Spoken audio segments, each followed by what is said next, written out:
Man, if we could just find out some way to get him out of the picture.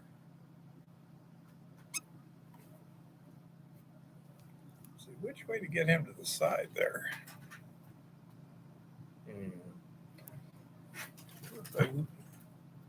This way. That'll make that a little better. Good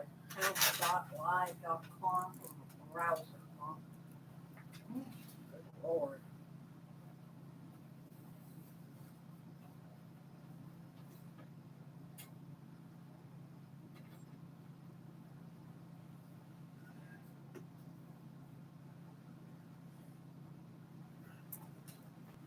Yeah, let's see how that looks. It's not horrible.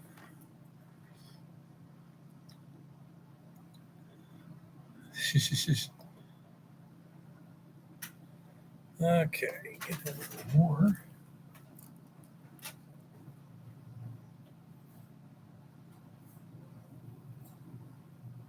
Ryan will be here in a couple of weeks, right? Yes. Okay. 25th to the 27th. We ought to be in a better situation in a couple of weeks here. Hi, David. Hi, Gary. Um, Hi, Honey Bunny.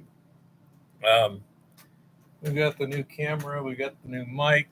We got the new microscope. So we're trying to do stuff right. I'm going to be working with it this week. I say we're getting the hardware. We've got to get it all put together and tested. Now, when Eva's son is here, hey Dave, we may do an oddball live stream because he's only going to be here a few days. So once we get thing, apparently ready to roll, then we may just have to, do an impromptu live stream just to train me, double check everything and stuff like that. So if you see a live stream at some oddball, weird time, that's probably what it is. Okay. Oh, I think so too, David. Darn it. Hey, Lars, how's it going? Must be hot where you're at too. So, luckily, where Eva and I were at top of the hill this weekend wasn't too bad, except for the last day. It started getting fairly warm then. But besides that, we had a lot of clouds and reasonable temperatures. Like sometimes it was in the 60s. 60 degrees. That's not bad working weather at all. My physical condition seems to be improving in terms of stamina and such. Maybe I just had way too little to do this winter to keep my conditioning, because compared to last weekend, this weekend wasn't as bad, and I did pretty much what I did last weekend. Knees and hips are doing okay. I'm basically just getting short of breath fairly quickly, and so hopefully that'll continue to improve. The pulmonologist said everything's doing fine. The cardiologist says everything's doing fine. So I'm just probably out of shape. So I say that's basically what we're looking at here. Got to run a chainsaw without either cutting myself or dropping a dead tree on me. So that's a positive. I didn't dull the chain in the dirt either. So we did pretty good. Got some samples back. The frustrating thing, like anything around that area, is finding something in the bedrock. So far, any significant gold has always been associated with quartz. Trying to find quartz in its native habitat is getting really annoying because and so it's just very frustrating. I didn't get any video edited this week.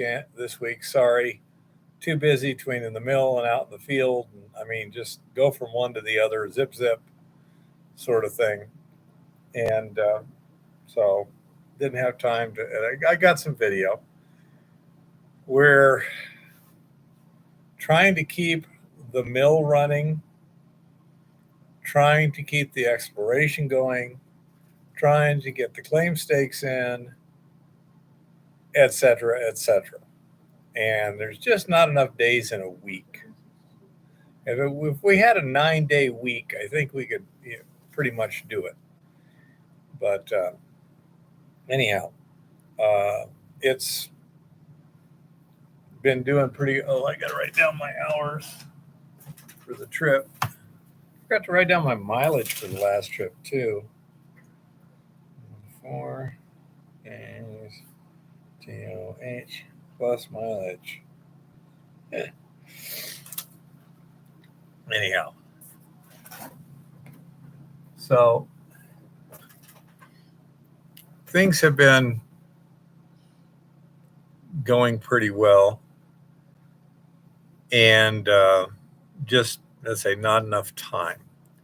When we were sampling dumps, hey, Mr. Virtue, we were sampling dumps out there. We were able to pan gold for most of them. There was a few that not really any gold, but it was not super abundant. It's not the sort of thing it's like, whoa. On the other hand, we haven't crushed anything yet either. Today I was focused on re-hard facing stuff for the mill to get it up and running. And unfortunately, my welder died. Now I've got an old Buzzbike. It's an old miller, 20 years old or something. And it was working fine for an hour or more, hard facing.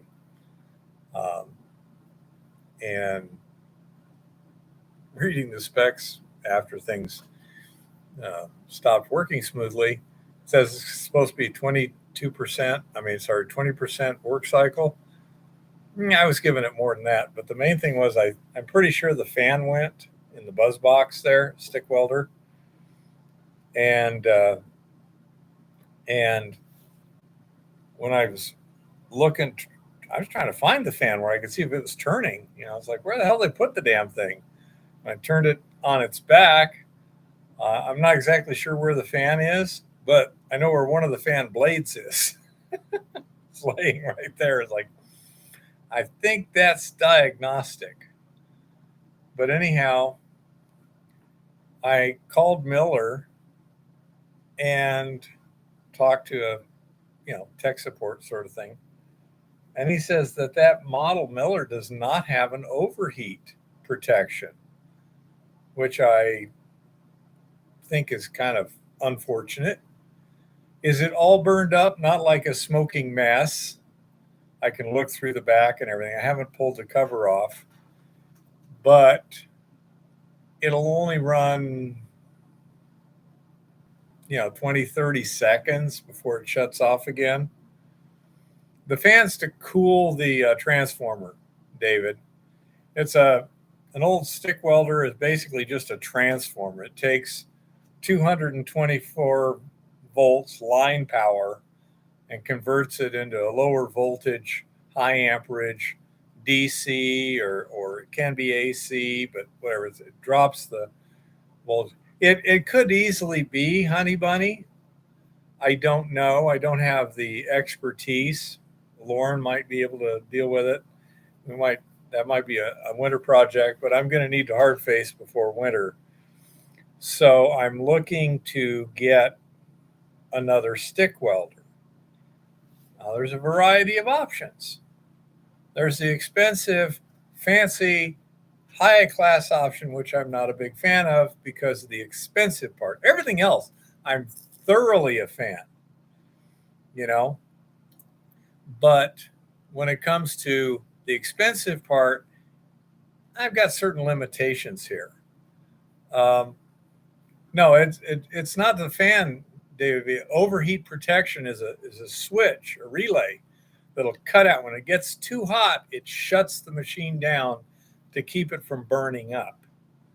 A lot of things have overheat protection. A lot of electric motors, things like it. Yeah, exactly, David. A trip.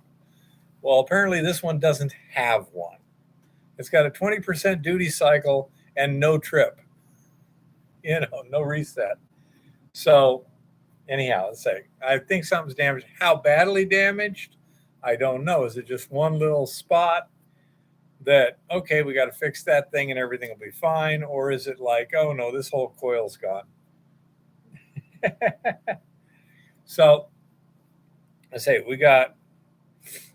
I could buy a used welder. There's a lot of good used stick welders out there, I'm sure. Okay.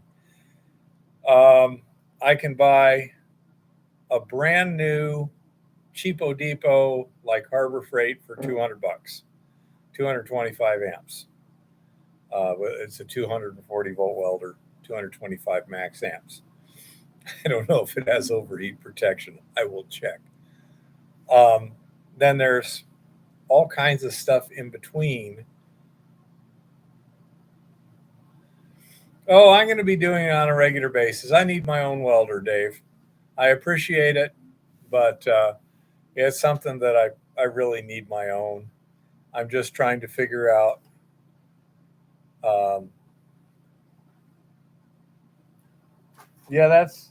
well, actually, did I put it back outside? I think it got more than cooked. Here's the old aquarium heater here. And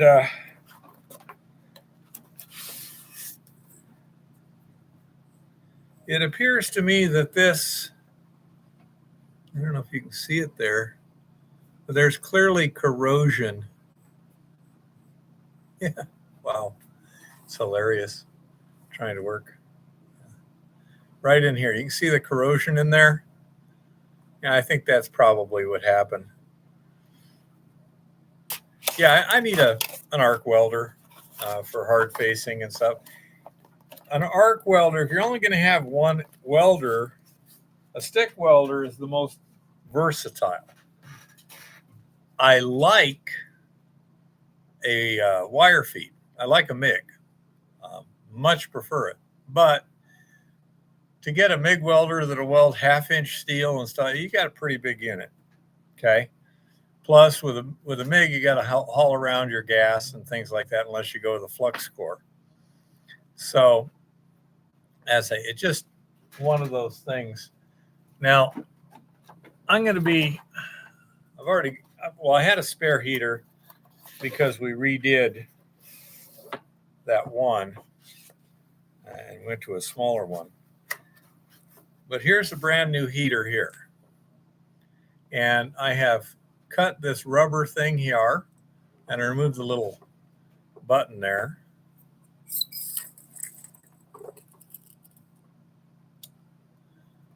There's the heating elements.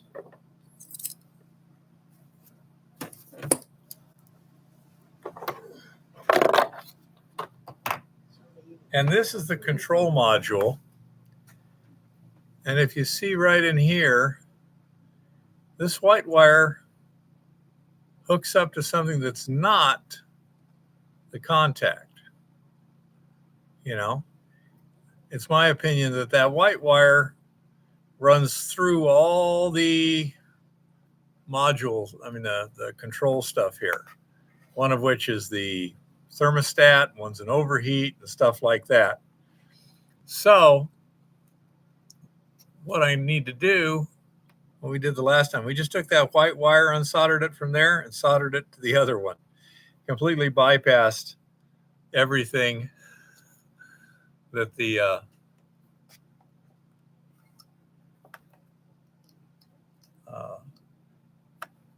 controls came with it.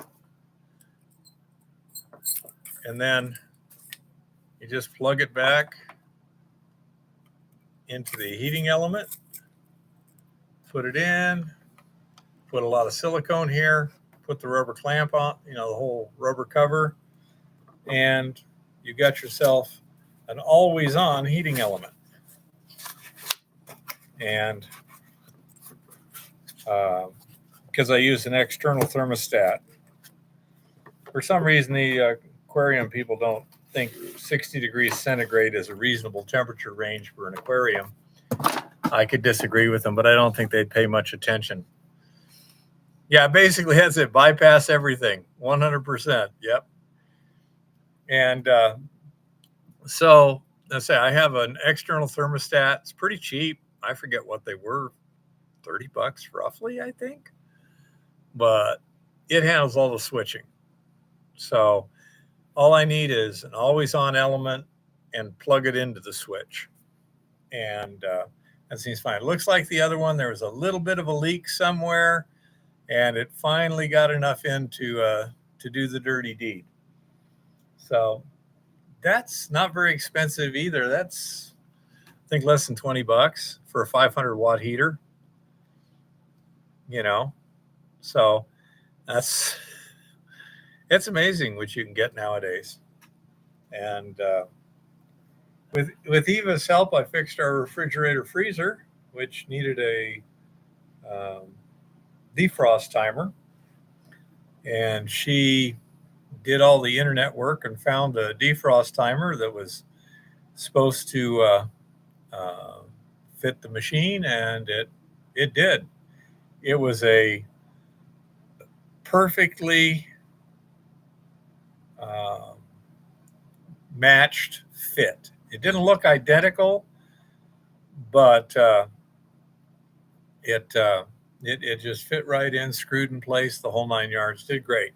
So thank you very much, little one, for helping me on that. And now you get to use your skills on another refrigerator. Yeah. So anyhow, we got to do that. One of the pumps in the agitation tank finally just kind of worn out. And so that is being replaced. I got another one. We also bought one of those little microscopes like Jason at Flower Gold Wizards has. Once I've got it unpacked. What is that, like about $40, I think it was? I don't know. It wasn't terribly expensive. I don't remember. Once I've got it unpacked and I have learned to work with it, I will. Oh, I know. But anyhow, so we should be able to get you some photo micrographs and stuff on the videos and like that. Not sure how well it'll interface with live stuff, but anyhow, and we'll see how that works out. But we should be able to get some micrographs. One that I would really want to do is this weekend we had the most beautiful little small teeny weeny veinlet, maybe a 1/16 of an inch across at the most, about this long. And it's got you can see the quartz crystals growing in from both sides. It's just a beautiful example of that. And as I like to do that. We've got gravity gold we're making that looks real pretty under magnification, but we didn't have the tech to take the pictures. Once we get the thing opened up and used, we'll see. I don't know if it takes like a chip or something, whether it can be hooked directly to the computer or where they basically do like Jason does, just take a picture of the screen. I'm not sure how all that's going to work, but we should be getting you better stuff there. And Dave who's on right now, he called me up last night. He has an impact mill that he built.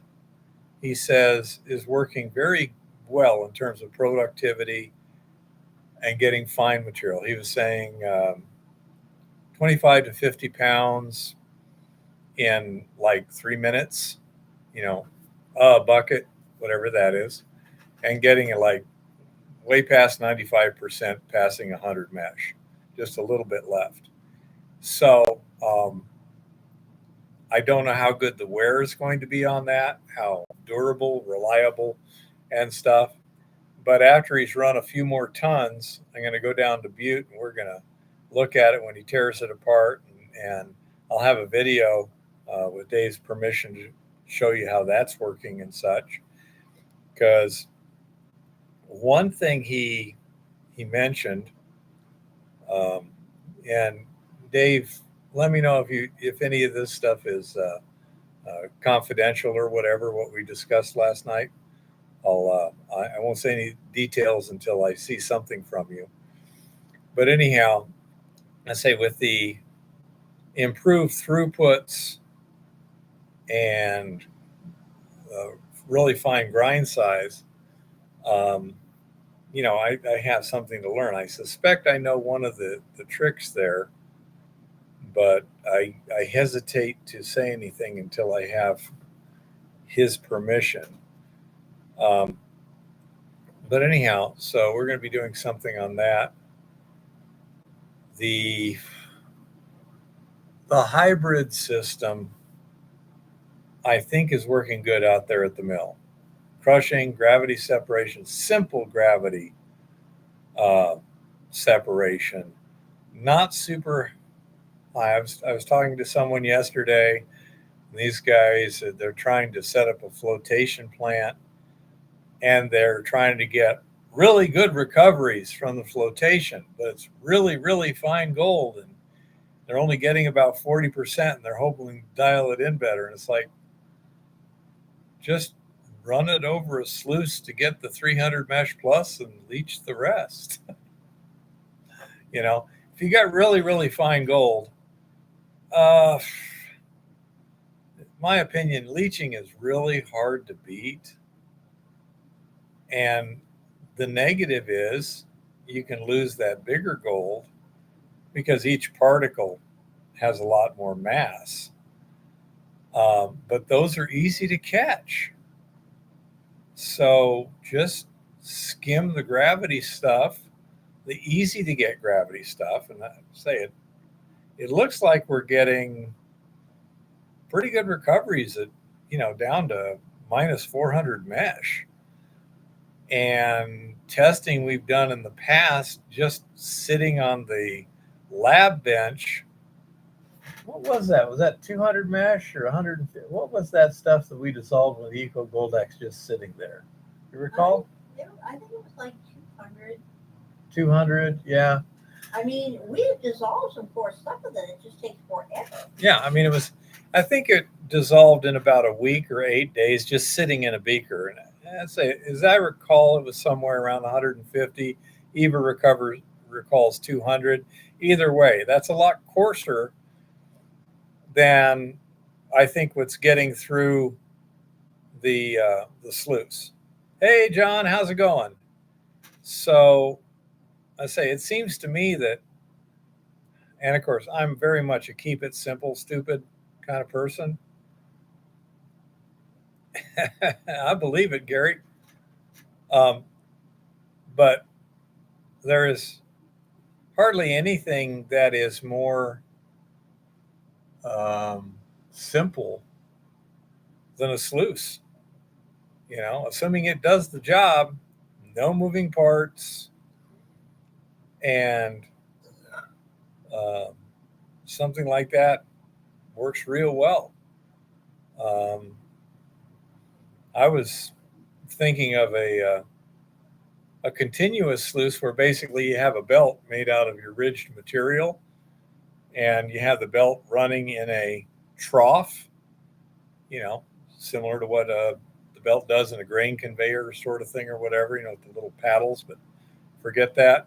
And then as you you're sluicing, it's continuously running past the input area of the slurry, going over the end and dumping if you needed something that isn't going to plug up.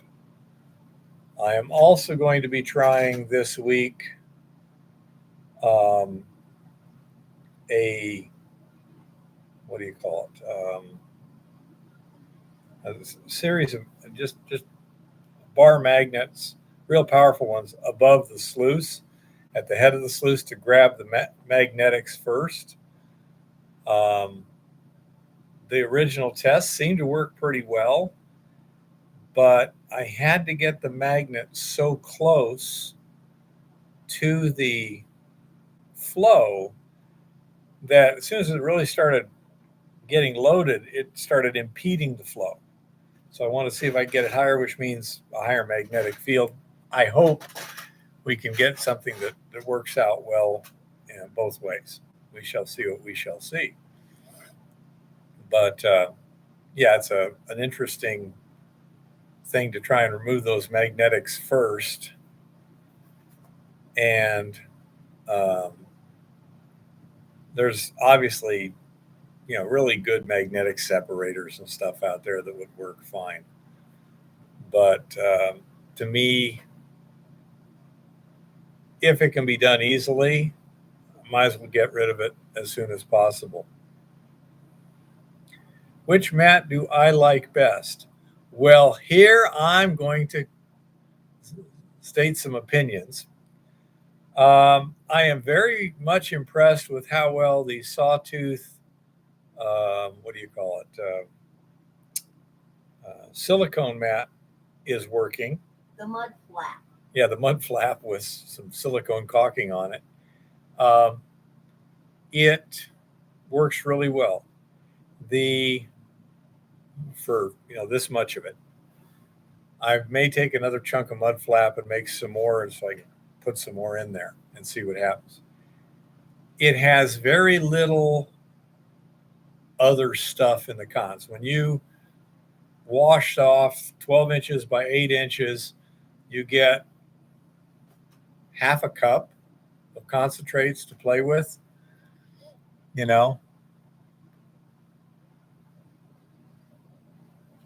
I would like to see Coulter make bigger systems. I'm not sure if he's doing that anymore, but the idea with putting it over the sluice itself is you have particles that are kind of running along the bottom of the sluice, all separate and pretty dynamic, and then the magnetics start getting pulled up and separate away individually and then get sucked out of the water surface.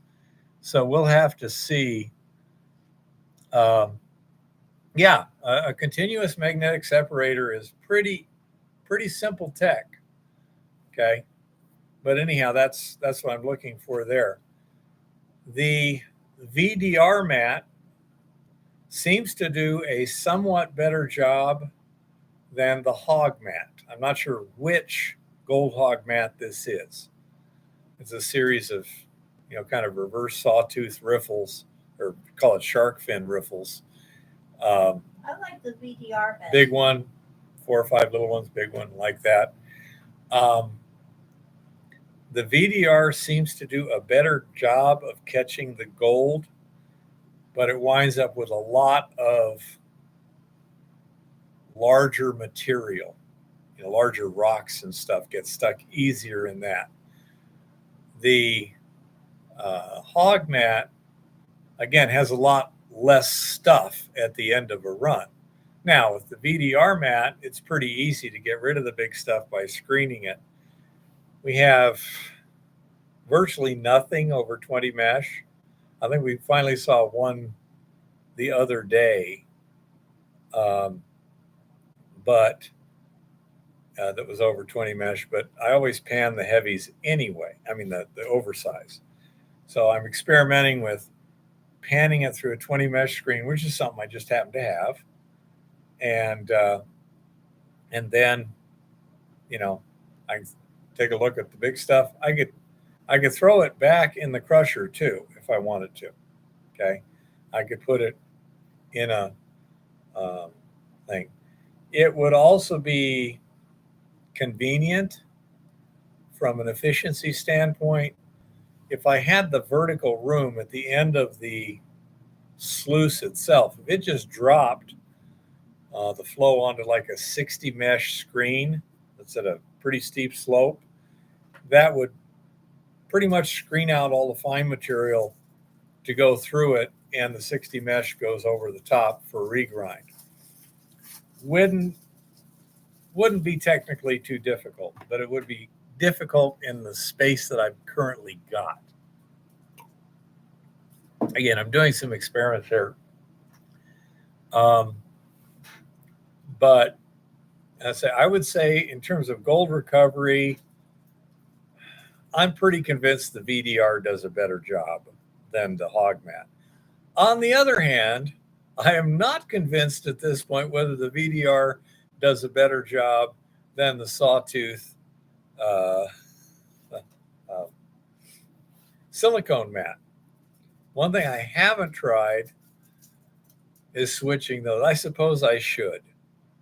That would be an interesting thing. It'd be easy enough to do to just run the VDR top. I know it's going to get a lot of stuff jammed in it, but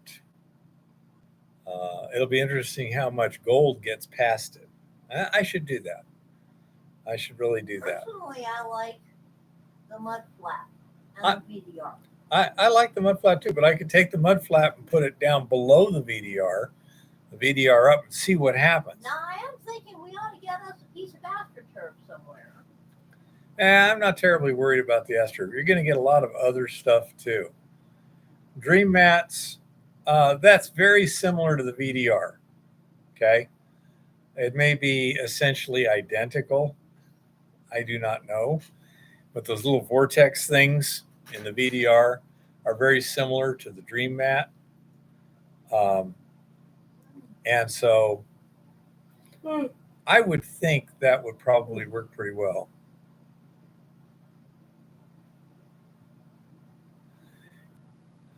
Yeah, well, what I'm doing, because it's what I've got to do anyway, is I'll just run it for 300 or 400 or 500 pounds, pull the mats out, pan them separately, and then visually analyze what I'm seeing. And so you can tell a lot by comparison between the two without having absolute numbers. But if you got 90% of the gold on this mat and 10% of the gold on that mat, if the 90% is below the 10%, you pretty much know which one is picking it up. If the 90% is ahead of the 10%, then you got to reverse it to see whether it's just, the gold, either one of them grabs the gold like a son of a gun. It's easy for us to do in multi-100-pound batches when we got stuff like Top of the Hill.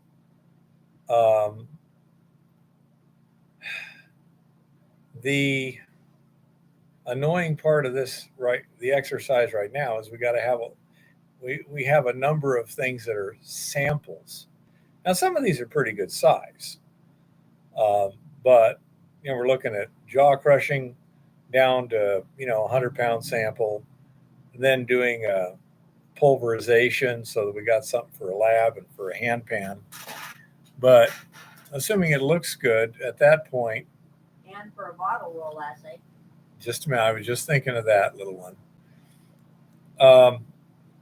But at that point, we can then throw it through the sluice basically and see too. Get our buckets empty. Now, Eva brought up something, and I think she's the one who came up with this idea. But we have an issue. Not a problem, just an issue. We're trying to optimize. We're not fixing a problem. We're just trying to make something better. Now, the problem with the fire assay, thank you, is that it's expensive, $45 each. Not hugely expensive, but that adds up quick. This weekend we did how many samples? 10 at least? 10 at least, yes. Yeah, okay. So that would be $500 plus shipping, etc. plus waiting. And then you got to wait a week. Okay. So the plan is we're going to try, when we have a larger sample, is first of all, crush and pulverize, and then do a bottle roll, like for a week. Let's try and get as good a recovery as possible. And then, But I can also do spot tests along the way. once we've bottle rolled it, then we do a spot test on it to get a rough estimate of how much is there. But if we want to get a good, solid number, precise number, we can then take the solution to the local lab. That'll take us less than a week and cost $25. Substantial savings. It's not as accurate as a fire assay because it doesn't completely digest all the rock, and you're also going to use a bigger sample. We would normally use a 500-gram sample, whereas with a fire assay, he's using, I don't know if he's 15 or 30 grams that he actually uses. But he also crushes it and screens it to 40 mesh to minimize the nugget effect. Well, that also means you're eliminating that larger gold. Now, this may be a situation where the glycine leaching might work better just because it's faster, but we'll see. The negative is the pulverizer I have that's good for laboratory size samples doesn't grind it. That's the rolls on the RC46. On the other hand, it would be nice to have a much finer grind. We may find a reason thusly to get a small impact mill. The other possibility is we can take the impact setup that we have, and instead of running it through the sluice, just put a solid bottom bucket underneath that dust collector. We're getting the vast majority of it is going up. There's not much gold being left in the impact mill itself, but it would be better to have an impact mill where you can completely clean it out, like a little of the, what's the name of that? Little Cobra Crusher. Cobra Crusher would work, but I mean something a little bigger. What's that? A disc pulverizer. No, K something or whatever. I forget the name of the thing. I don't know. They're that big, and they sell them all over the place. Yeah, the ones that remember when we were up there with I Break for Bedrock? Yeah. That thing. But anyhow, it's got a chamber about that big. Use a chamber that doesn't have a screen, or you just put a certain amount in there and pulverize the crap out of it, open it up, clean it out. That way you can get, say, a kilogram or something like that and split it. Yeah, K&M. There you go. That's exactly what I'm talking about. They're not highly durable. They're not highly productive, but they are easy to clean. Okay.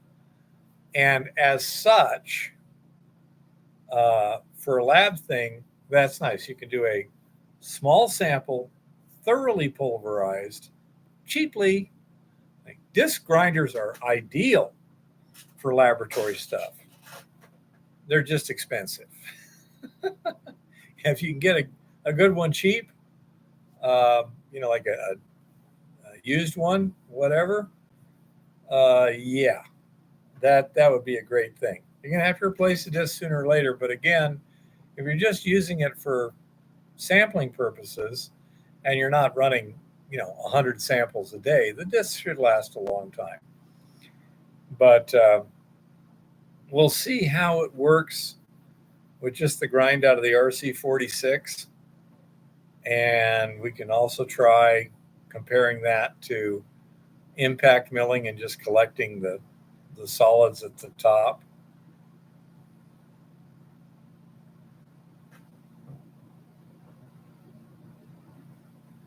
Yeah, I can understand that, John. When you're backpacking everything, it makes a huge difference. Um, and I don't know.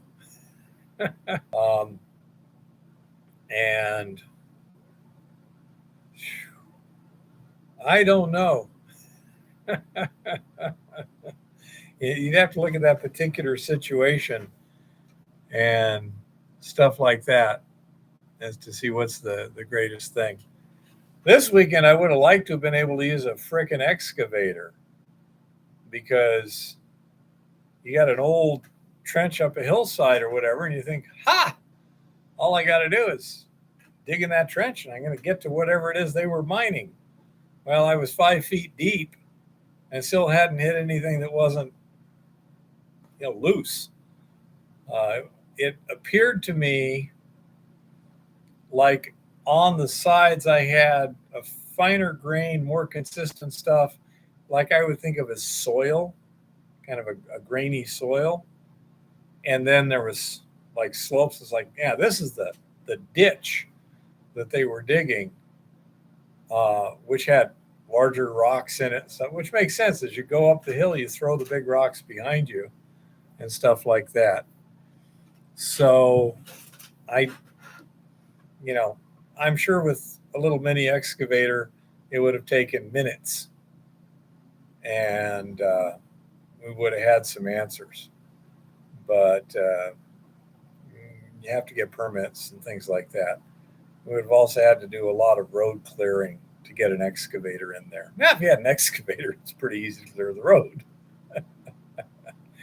But anyhow, so um, that's, it's frustrating at times because I'd like to think, oh, just a little mini excavator would probably do for most of the stuff we're, because we don't need a big excavator to just clear off the bedrock. These mountainsides, I don't know how much soil there is before you get to the decomposing bedrock. I'm guessing maybe a couple feet. Um, and then you're into, because up at the top of the mountain, remember that little one? Yeah. Where we were digging at the end of that trench? I only dug a foot where I was through the soil and into the decomposing bedrock. So to me, it's, it shouldn't take too much. You wouldn't need a big excavator to gather the information I'm interested in. Now, it doesn't mean a big excavator might not come in handy for mining or whatever. So, spent a lot of time digging, not a whole lot of time finding, darn it. Spent a lot of time hiking the mountains. Eva did a little hiking and stuff like that. A little. And while I was going to get corner points set, she was going around the mining thing and up the hill and doing this, but she didn't have a specific time frame or something. She could modify her exertions to whatever she thought was appropriate. The reception is good enough that we were able to communicate by cell phone when you remember to bring them, like I didn't on Sunday. But it worked out pretty well. There's more roads out there than you can see on the satellite.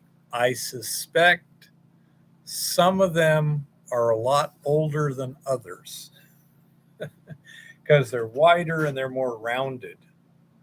On the other hand, I mean, some are narrower, more rounded, some are wider with a berm on the edge and stuff like that.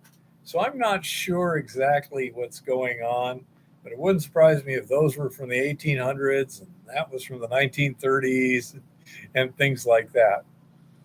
But there are a fair number of trails. I was quite lucky on Saturday, I had to start at a place we call M4 and go basically west uphill to get to the first corner I was going to set. And lo and behold, at the upper level of M4, there's a road going west. So, aha, I think I'll go that way. Managed to go fairly close to what I needed.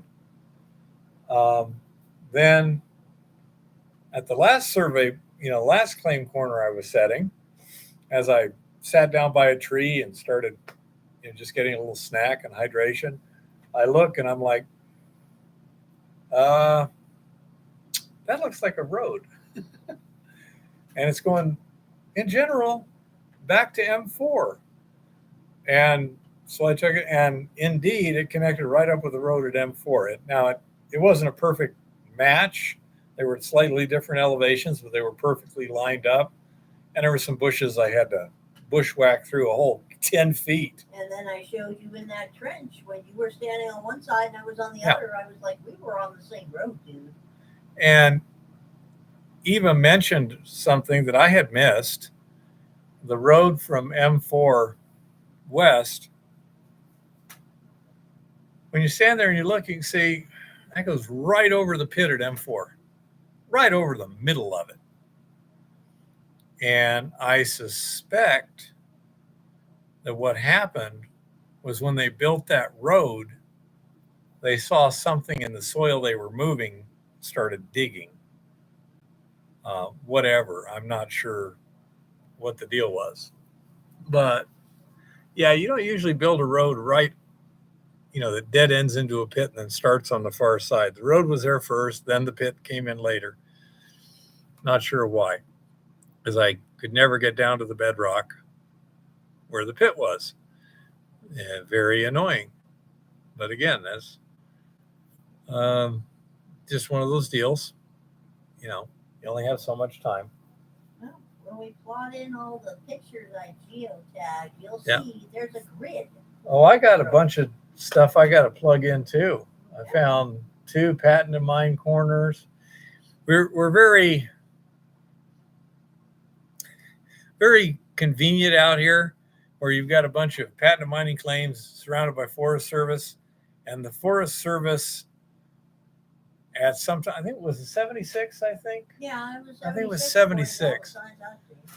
They went out there and they had a survey crew actually set all the corners to all the patented mining claims. So we have a whole bunch of surveyed in monuments for reference. Sweet, And so I found 2 of those. I also found a mound of dirt. Again, we haven't done the coordinates. It's a slight mound about maybe 12 inches above the surrounding terrain, maybe 3 feet wide, roughly, straight as an arrow.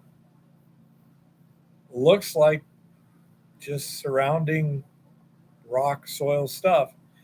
So I'm thinking what that may be is actually a boundary line. Could it have been a berm or a pit of some sort? No, I'm talking 100 yards straight down a mountainside, no other disturbance, just a ridge of dirt, little ridge of dirt. So I'm thinking it might have been a boundary line, but I got some GPS coordinates along it, and so I can, when I see where the survey corners come in and where I can see that, I suspect they're going to line up pretty good.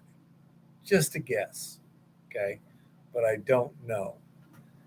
But it's clearly artificial, and I suspect that rather than trying to build a fence or anything, they just built a berm that says, this is the boundary of our land. You stay over there.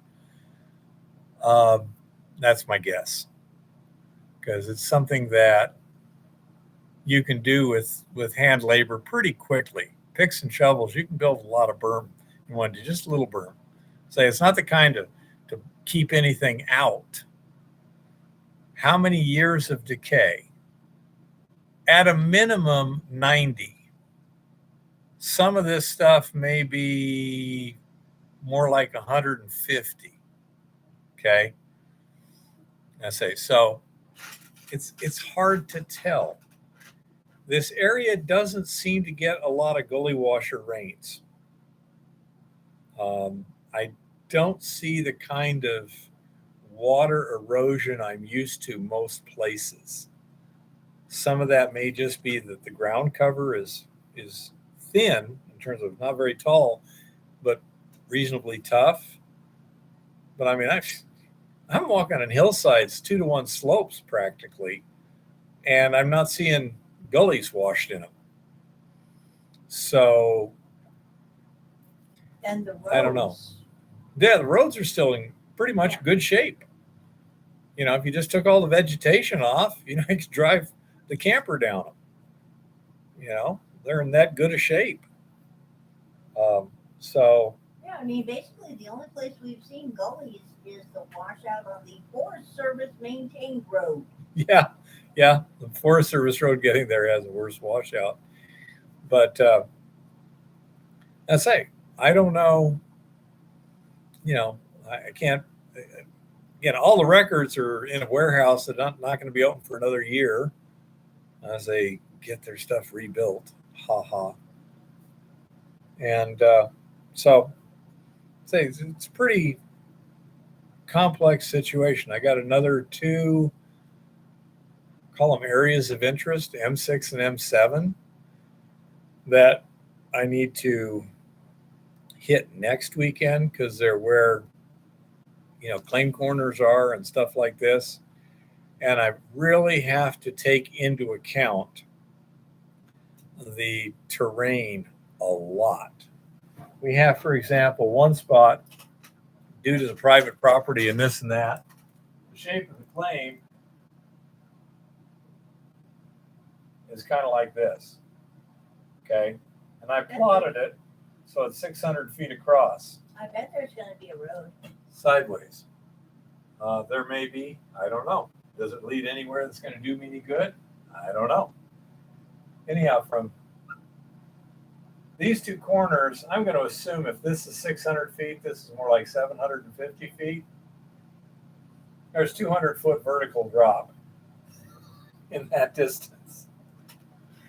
So, paying very careful attention to elevations and trying to climb up on roads when I'm going along, you know, just mountain track, go either downhill or side hill, stuff like that. But I mean, I'm at, I think M1's at 6,600 feet. Yeah, right around there. I'm guessing, as I'm recalling. And my lowest point that I have to set is at 6,000 feet. 2 claims over, 2 claims wide over. It gives you an idea of what kind of drop we're talking about here. So I'm being very, very strategic in how I do my stuff. Hey, Mr. Lodak, how's it going? So anyhow, it's just one of those things I got to pay attention to. And when I'm at M6 and M7, theoretically, I'm going to be packing samples of anything good I see, and that's likely to be less than ideal. We shall see what the weather is like next weekend. I know this part of this week it's hot and sunny. Do you have any idea what next weekend? There's usually some kind of a road, but it doesn't do me any good if it goes downhill and you're uphill. That's what I'm saying. A road doesn't do me any good. The road has to go the right direction to do me any good. Oh, yeah. Most of these roads are, not surprisingly, close to horizontal. They're gentle up or down grades, and they go, you know, generally along the contour lines. I'm going between contour lines. you know, and that means, you know, less than pleasantness. It's not going to work on that terrain, honey bunny. Not going to work. I'm doing everything I can to get myself over it. There's times, yeah, your feet are slipping. You know, you plant the walking stick, lower yourself down, step, pick up the walking stick, stab it in again, and go like that. Yeah, there you go, mining between the lines. That's not bad.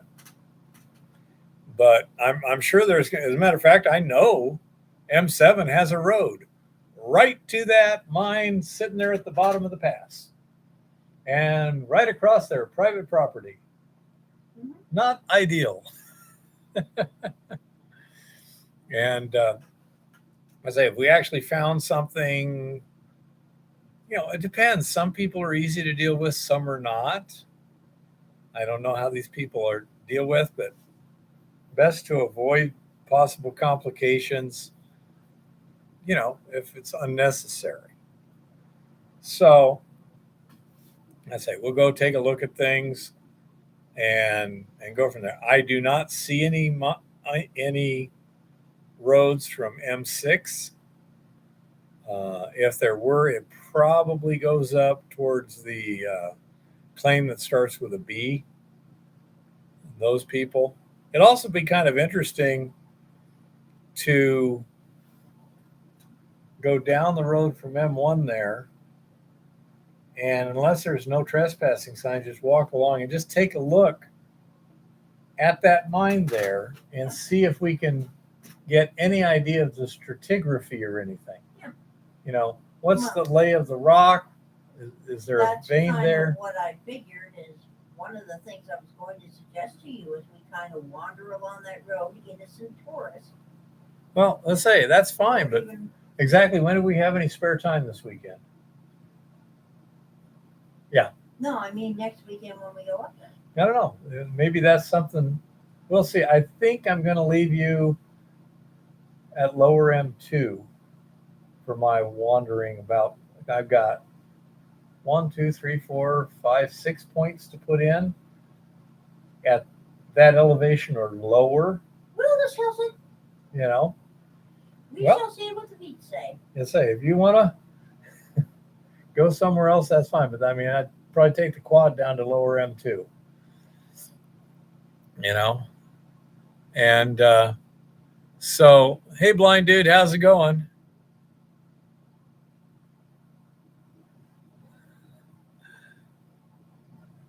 We shall see what the feet have to say about that. They can be oddball angles. They can't be any more than 600 feet wide or 1,500 feet long. One thing I do not believe that there's a problem is if these are 1,500 feet here, then any line along here is going to be 1,500 feet. But if you were to measure here, it would be more than 1,500 feet. But if you look, if you have an area that has a lot of old patent and mining claims, take a look and you'll see they got all kinds of weird angles and stuff. And so that, well, yeah, honey bunny, but you didn't bring me a pet goat to haul my stuff on. Llamas and alpacas are good for that too, I hear. They use a lot of that for hikers in rough country where people use them as pack animals instead of mules. They're also deer.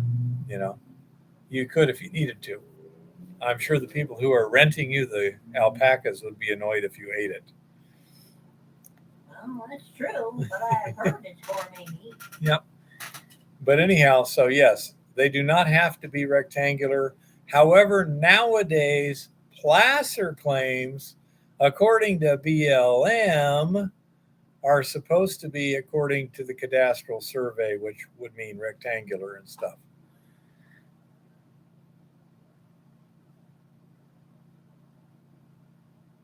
Well, that depends, culture. Me personally, by myself, or in an operation where I'm even major, do you call management? Uh, Is Culture here? yeah, he just showed up. Hi, Culture.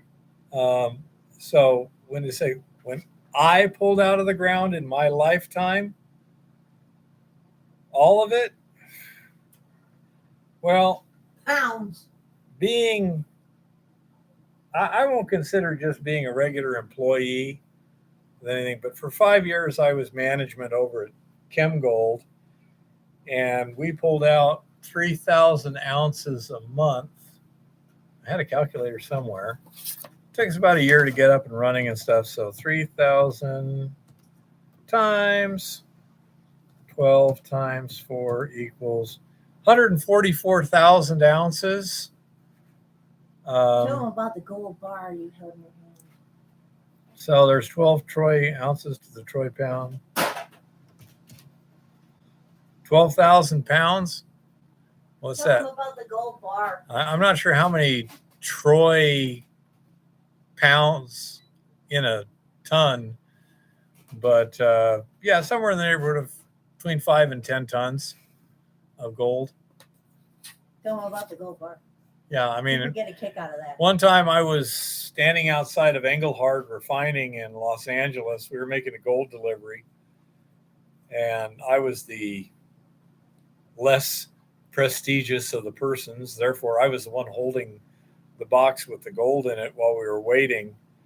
And I'll tell you what, there was a delay getting us in there. We were standing around about 15 minutes. 40 pounds of gold gets heavy after a while, you know? But yeah, we pull, say that was a week's run. Now, with about 25 people, we moved 14,000 tons a shift. Oh yeah, you should have seen the room inside Engelhard. It was bigger than our apartment here, with big industrial shelving at reasonable spacing between them, so they can get a small forklift in there. And I mean, this was just stacked with the thing I liked was, in order to make it a little easier to measure small quantities of gold or silver, they would just take the molten purified metal and just pour it into water and wind up with these beads.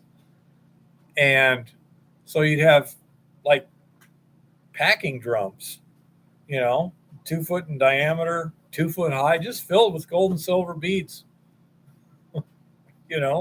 So you say, how much you want? Scoop it out, weigh it. There you go. And yeah, I'd say it was pretty good. I know that at Goldfields, I was there when we had our 1,000,000 ounces celebration. So, and I say I was just an equipment operator there. So let's see, 1 million divided by 12 troy ounces a pound, 83,000 pounds. Yeah, 40 tons. Yeah, the one I was staying in front of was Engelhard. We varied it. We went Engelhard, Handy and Harm and stuff to make it harder to predict where we were going to go. We always had 2 people in the vehicle. It was not armored or anything like that, but you'd have 2 different people. And that's a good idea, John. And we go to different places, but that's it. So it was kind of cool.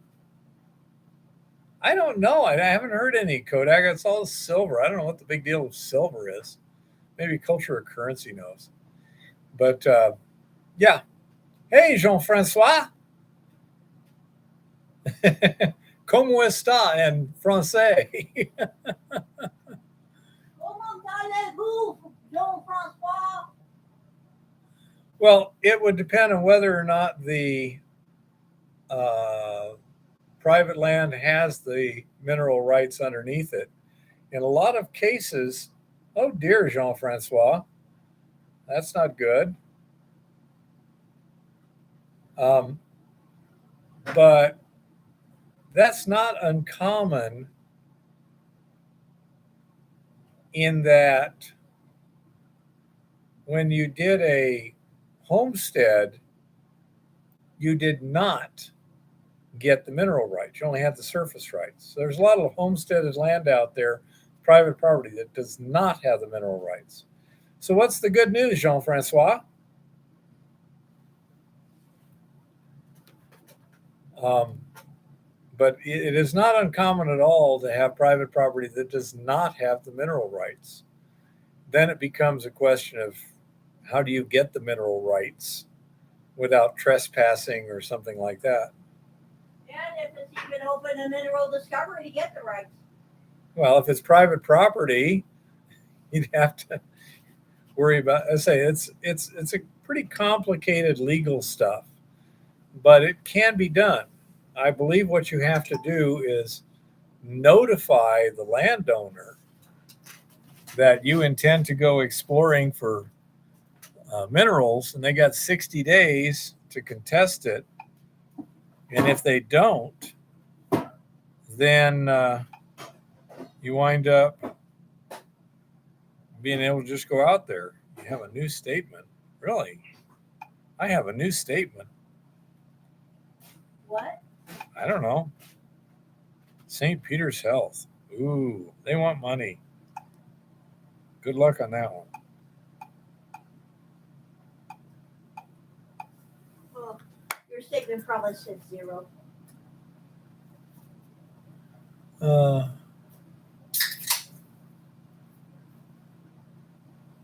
Well, one way, hey, Rob Bob, one way it can get separated too is if somebody sold it in the past. Let's suppose you had land that had the mineral rights, then a mining company comes in the area and wants to buy them up. Someone can say, okay, I'll sell you my mineral rights, but not the surface rights. You can't disturb the surface, but they're planning on going underneath.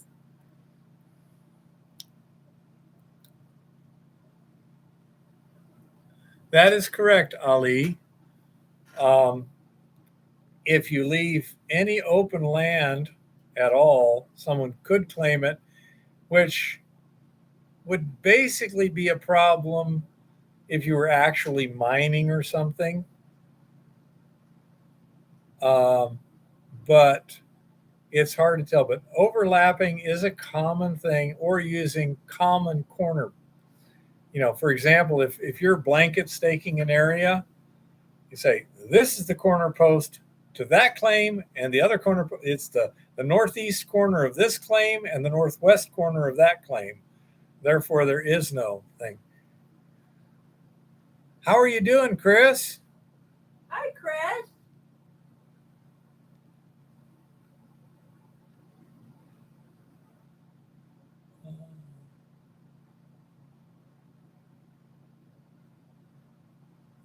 His claims name in Cameroon is, this is Jean-Francois Benoue, Benoue. What does that mean? No idea. Oh. Translation? Bloody hot. Well, yeah, it's like over 80 here. Well, it had 124 degrees in Palm Springs today. And they had a bunch of people, they had like 4 people die in Oregon.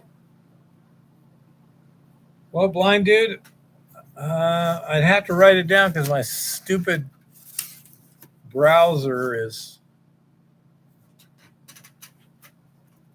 Where the hell is the thing? See, if I click on it, it's not going to open a new window for me. So we're at. If you right one, click, you should get the option to open it in which does not show. I have done it a million times. It opens it somewhere, but it ain't where I can see it. That's all I can tell you. TN. Okay, so I got the timestamp here, and I can come back in and do it. say. It's very, very frustrating when your browser does different things at different times. You know? Wow, that's good, Jean-Francois. How can I find out if there are any patent claims for sale? Oh, they're out there. Oh, Absolutely. Whoa. But who's planning on spending money on a patent claim? Rob Bob. They're out there, but basically real estate people and stuff like that. But and be very careful. Could I speak first, please? If you're looking for a mine, you have to be very careful. If you're just looking for real estate, you still have to be careful, because Eva had somebody that was on the Silver Forum, right? Yeah. And they were saying it's a patent and mining claim. So she says, where is it at? Well, it's Forest Service. Is it surrounded? Yeah. Is there any legal access? They checked. Nope, the roads have been closed. So, okay, you have no access. You got any water rights? No water rights. Okay, so you're completely enclosed by national forest. You can't get there and you can't drink once you do. How much is that land worth? So you have to be very, very careful when you're doing stuff like that. On the other hand, places around here, there's placer claims where they've taken stream beds and put a placer claim, and it could be just great. So real caveat emptor them. Buyer beware, absolutely. And so you have to be very, very careful and really do your due diligence. Okay, Jean-Francois, that sounds great.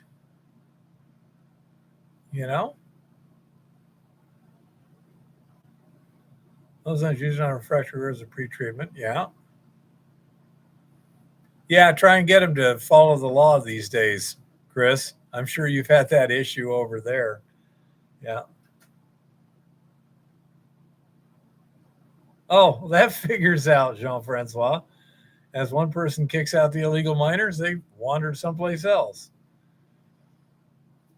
Yeah, I've seen pressure oxidation. I've seen microbial oxidation, all kinds of different things. They all cost money. Some cost a lot more than others.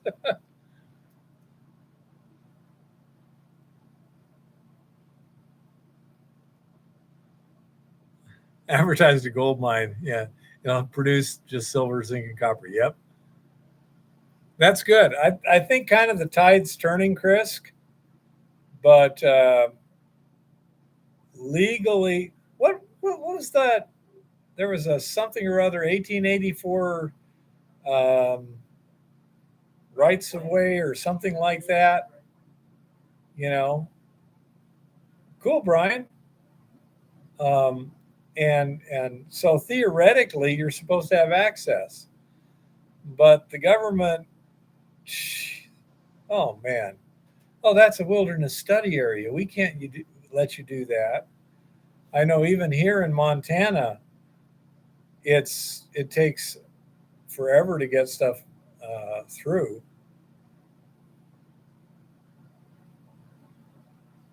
Where was that, Chris? I haven't seen anything on that. I said that there was a mining explosion accident here with someone he knows.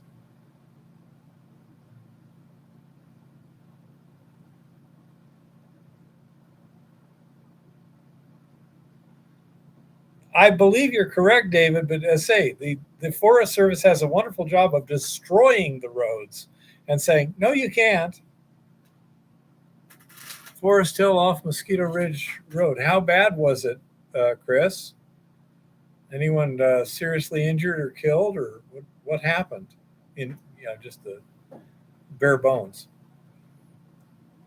I don't think the FLMPA. It was an 1800s right-of-way law, and then I think they did some other stuff fairly recently about it. But it was an old thing where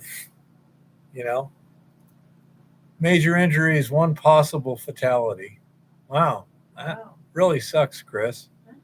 Was that underground or a surface mine? Yeah, no kidding, David. They're also erasing a lot of stuff on the old topographic maps. Yeah. Yeah.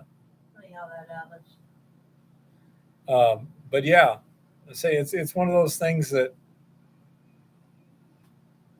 legally, I'm convinced that, yeah, I mean, but they've had armed standoffs in Idaho where the Forest Service is coming in and close the road, and the guys are sitting there with guns saying, "No, you're not." And say, I'm not sure how that has shaken out over the years. This was between 5 and 10 years ago. They were literally having armed standoffs. We've had roads closed around here. So I don't know. I know there was one spot where we were looking at a guy's mine a couple of years ago, and there's a road going up there, and then it just disappears. And it says, yeah, this is where they eliminated the road. Now watch this. And you go about 150 feet, and there's the road again, deliberately destroyed and blended in and like that. Yeah, we've seen gates put up with Forest Service locks on them. Yeah. And so the bureaucrats we have now basically seem to think the law is what I say it is, as opposed to the law is what it says it is. And so that creates situations. And so, yeah, it's very annoying. I mean, I would think that if you've got a pre-existing road and you got a claim there, you should be able to take a dozer and just clean it off. I wouldn't suggest trying it. But I did hear a good one that somebody I know says when he's out on his quad on these kind of back trails and stuff like that, he's got some wildland seed with him. So he's saying, "Oh, I'm just reseeding the bare patches," and Forest Service says, "Oh, cool," leaves him alone.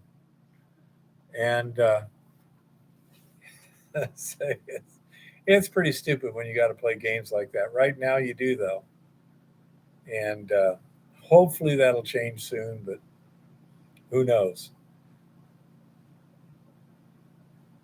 I know exactly what you're saying, Brian.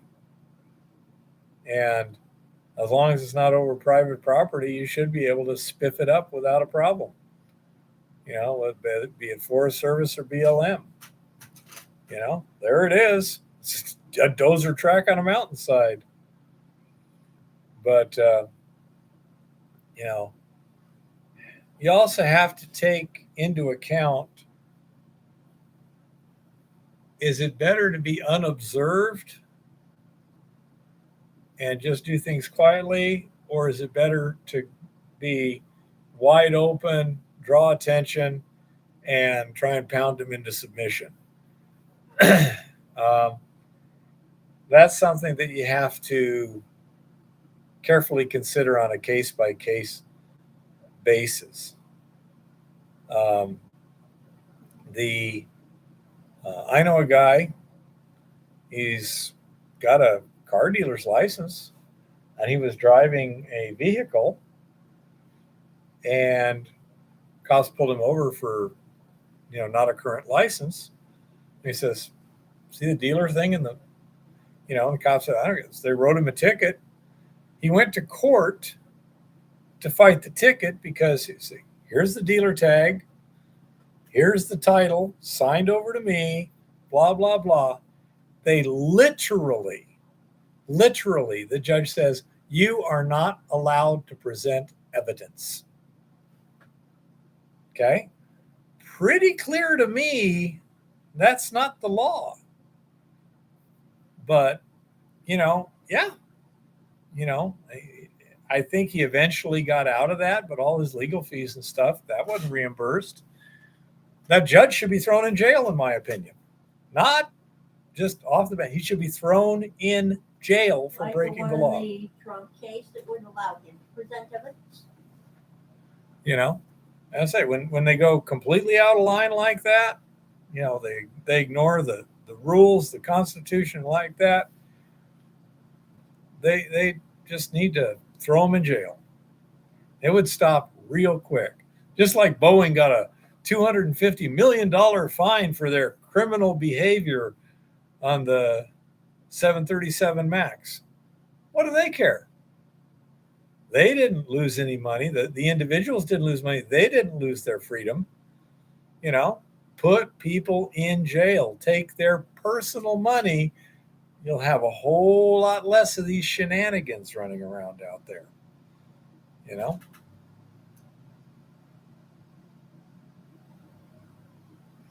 Yeah, it's been known to happen from time to time, Shaggy.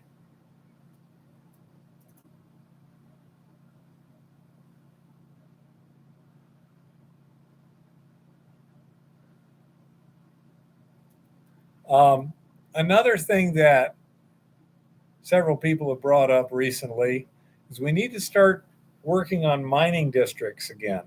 Chris, what do you know about mining districts and what organizations have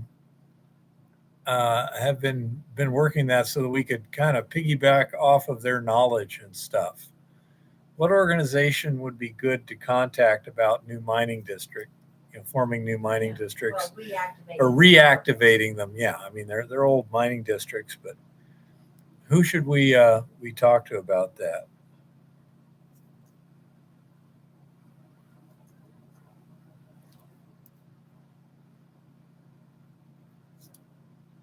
Well, where is a good source of information, Chris, on where it's kind of compiled? How do you reactivate those things? Somebody should have done that by now, whether it be you or somebody else. They should have, I don't know, the handbook of how to reactivate an old mining district. Chris says he's the guy who actually kind of started the whole mining district revival thing. Big surprise. I'm shocked. Shocked, I say, Chris. So, but yeah, I think we should start doing that. If I'm not mistaken, Chris, a mining district was essentially an incorporated area very similar to a city, so to speak, or an incorporated town.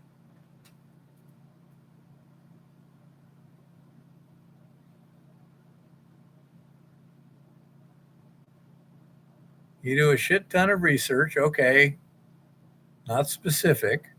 Start holding miners meetings, okay, that's reasonable. If Publish the nobody meeting has info. miners meetings, Mm-hmm. How many people does it take to qualify as a miners meeting, Chris? Any criterion there? What the quorum is? Does 2 people count? Do you need to have at least 10, or a certain amount of claims or anything? I mean, what's the dealio on that? That would be a really good thing to do a live stream once we get the new computer running with the software where you can log on and stuff.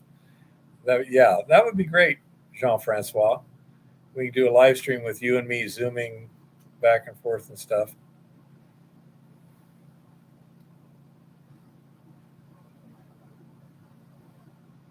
Holding the meetings and noticing the claim holders. Okay.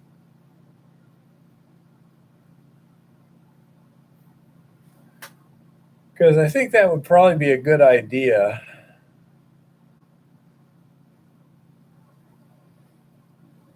We need to start doing kind of a full court press for our rights, it looks like.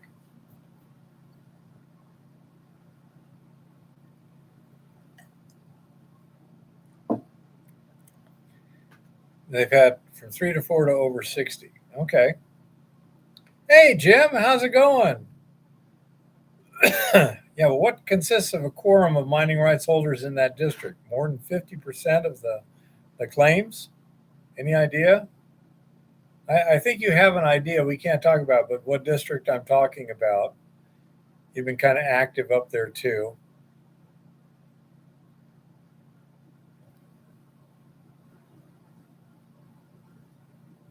Yeah, Jim's been busy, I suppose. too busy to come by and say hi to his old friends. But anyhow, yeah, as far as I know, he's been pretty busy.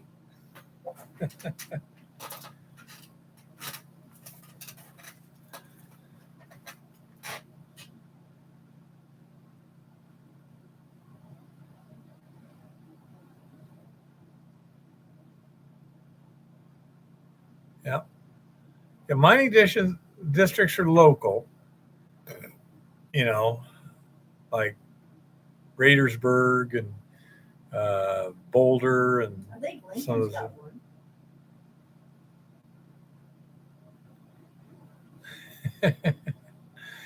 But I say we got lots of old mining districts in this state. I guess over 100, Easily. and so we need to start reactivating those things.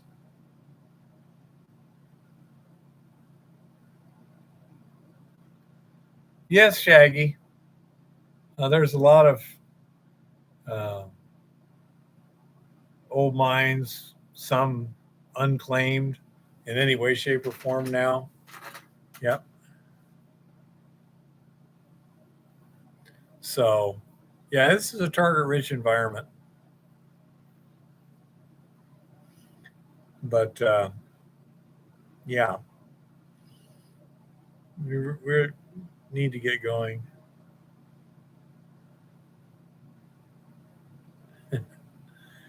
And see what's up.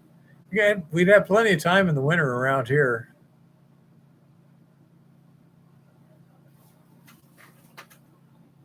Well, then you must be the quorum, honey bunny. If you're the only thing remotely resembling a mine in your district now, how hard is it to reactivate an old mining district like that, Chris? Is it something that's extremely strenuous, or is it relatively straightforward? Yeah, there's a lot of current claims, plus a lot of patented ground too. You got both.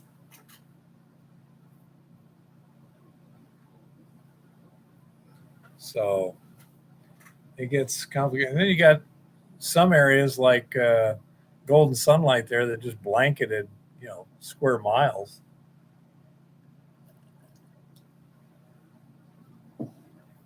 A mining district is an organization of miners that's legally recognized, and it has certain rights, and it gives them the ability to promulgate certain rules and regulations that are enforceable, and most specifically enforceable again. But it's kind of like if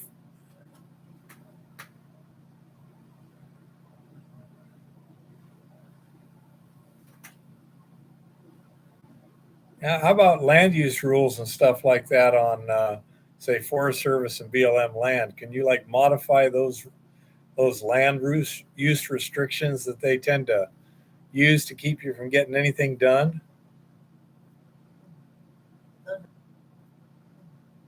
Those are regulations. They're not laws.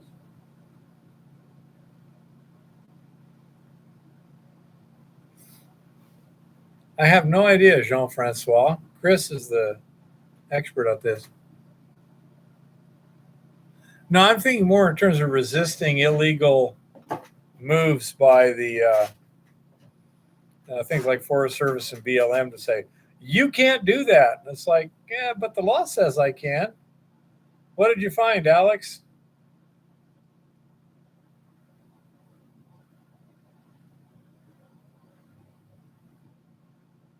Understood, Chris. By the way, you didn't say how you were doing.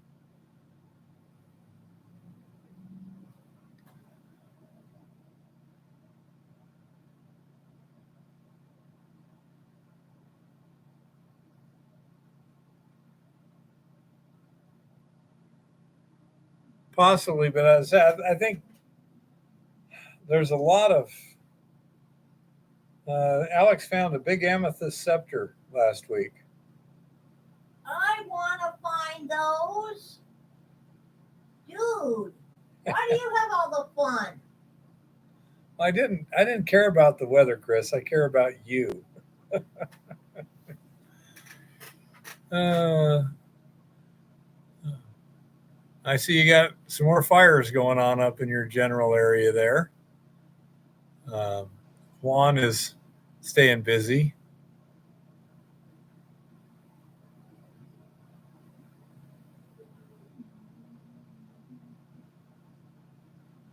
Uh,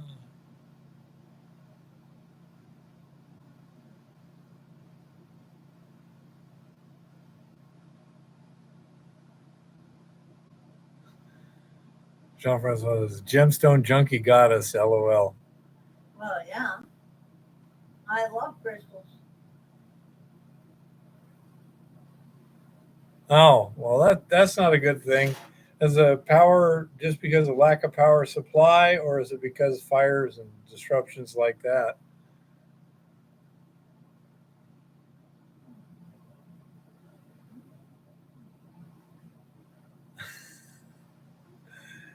Well, Alex, do you want the reasons just as they come to mind or in alphabetical order? Oh my God. Yeah, sometimes, you know. Okay. Wouldn't surprise me, Chris. Now the AC could, yeah, well, it will pull a lot of power.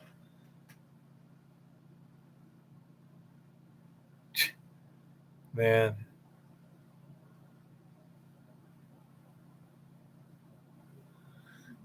Yeah, the uh, the government who's supposed to be regulating our electrical systems for reliability and stuff have really been falling down on the job.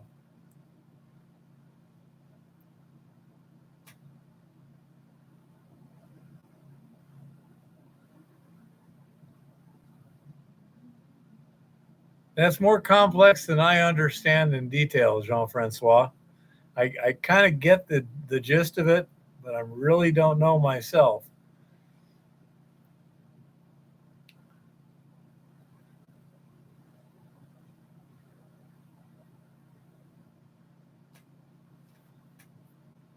I really don't know, Jean Francois. We're going to have to do some research on it when we have a little time. I mean, I don't have time to comb my hair right now. We have been busy, busy, busy.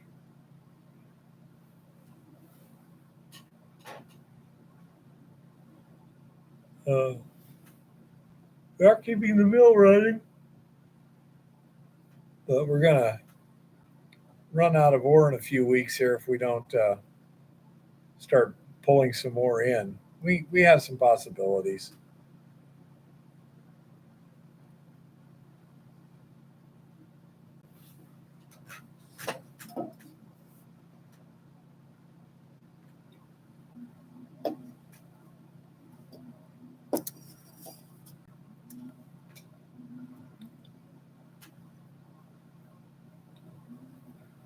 Yeah, I would imagine so, Alex. Yeah, exactly. Where is the boundary? I don't know.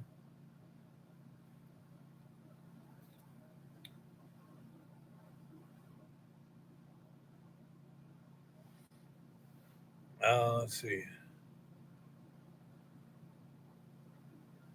Yeah, so I'm not sure.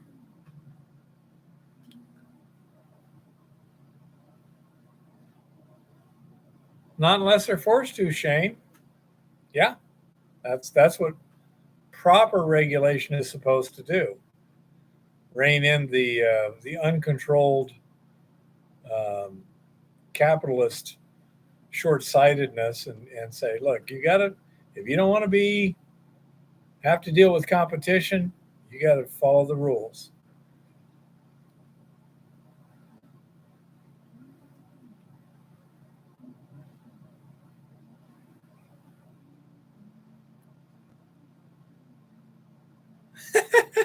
That figures, Alex. Can't even tell what the name is. I would think ask them. It's like, how do you pronounce a name? Ask the person who owns it.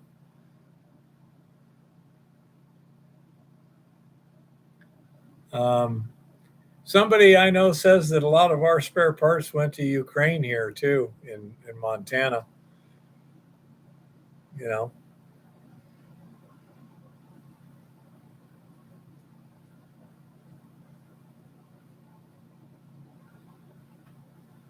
Well, they just had a Supreme Court decision here that significantly impaired the ability of bureaucrats to make up the rules as they go, and also to hold courts without juries or whatever. So that's definitely a step in the right direction.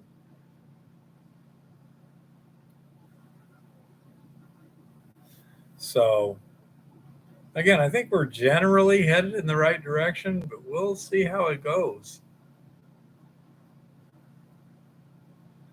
Well, your problem is the little part, Kodak.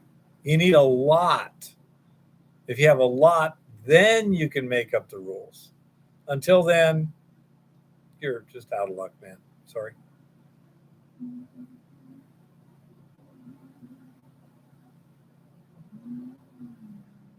It's not just Chevron. I think Chevron was making the rules, but something, little one, was it the Chevron decision that said they couldn't just have their own administrative courts, that they actually had to, if they wanted to fine you or whatever, you had to have a jury? I believe that was a different decision. I think it was a different decision.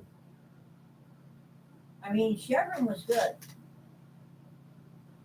We've had a few good things come up, but then we had several very horrible things come up because of the way the Supremes are. Oh yeah, you're right about that, Jean-Francois.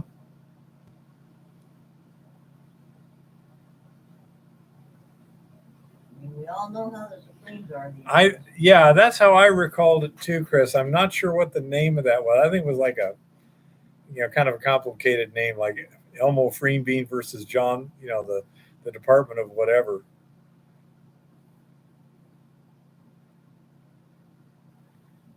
Scalia really screwed up on Chevron, says Jean-Francois. Not sure.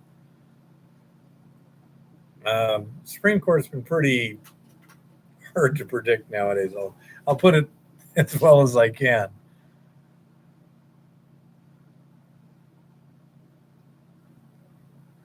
Yeah. It's hard to tell how this is going to shake out. It's going to be very, very interesting here. About time that's gone. Yeah, unfortunately, right now, Chris, a lot of that stuff is in a warehouse, inaccessible, because they were completely redoing the Montana State Historical Museum and put it all in a warehouse while they did it, and it's not going to be accessible till next year. I don't know if that's legal, but whatever. I suspect you're correct. It's in the basement behind the filing cabinet past the leopard. I think you're right. I don't know if the word defunct, but they're definitely inactive.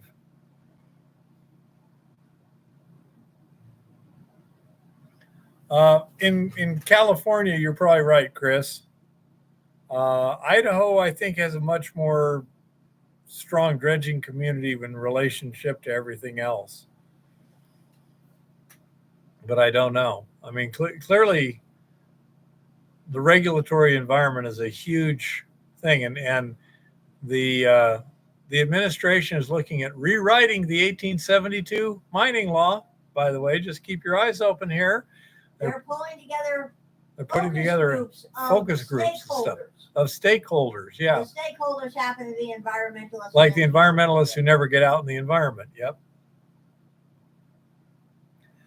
I would have difficulty arguing with that one, Mr. Virtue. Yeah,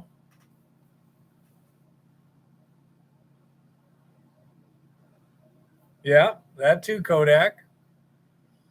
Yeah, we have a lot of problems. The question is how to fix them. That's a bit more nebulous. Identifying the problems is pretty simple in many cases, but identifying a workable fix is a lot more challenging.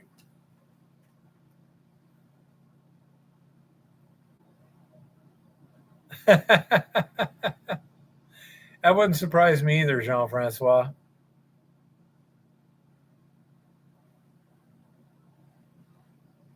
Yep, correct, Alex.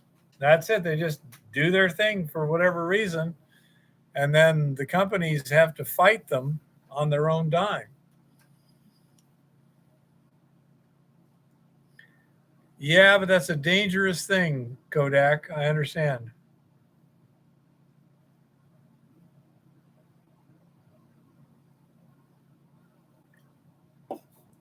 We may be in that situation, in which case the future is fraught with peril.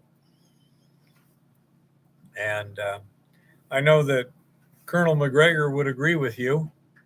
We're not talking about that at all. I'm not. They are. Do you hear me bring up anything, little one? You know?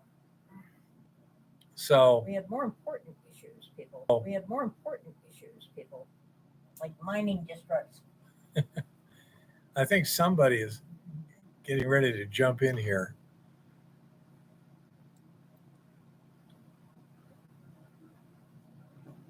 Hi, everybody.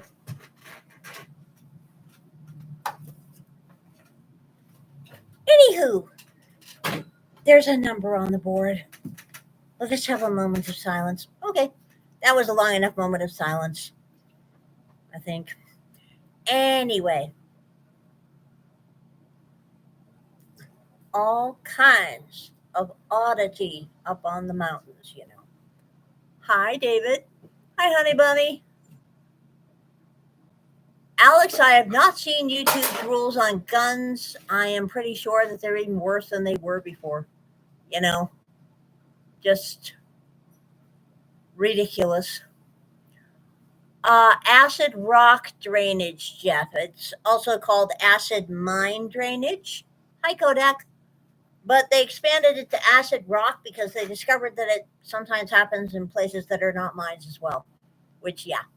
Hi, Mr. Virtue. Hi, Red Wing. I haven't had a chance to watch your video yet on your barring down of the dangerous stuff at your mine, but it looks like it's going to be interesting.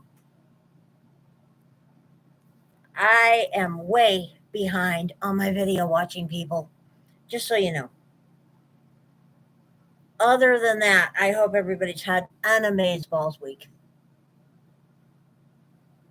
Hi, Jean-Francois. Really? If I needed a termite cure, that would sound good. You can't even show a machine gun being fired unless it's a Hollywood movie, huh? Well, most people don't own machine guns because of some government regulation, so there is that. Thank you, Mr. Virtue. My crown and glory, you know. Anyway, absolutely nothing is going on in the news unless, of course, you count the fact that people have finally noticed that Lord Malarkey might be senile. But then again, he might also have Parkinson's. So, you know, senile, Parkinson's, 6 to 1, half dozen to the other. People are a little bit upset for some reason that Hunter seems to have unofficially joined his daddy's cabinet, along with Dr. Jill. So let's see. We have Dr. Jill and Crackhead Hunter advising the president. What could possibly go wrong? No ideas. Yeah, Alex, but not many people own machine guns anyway.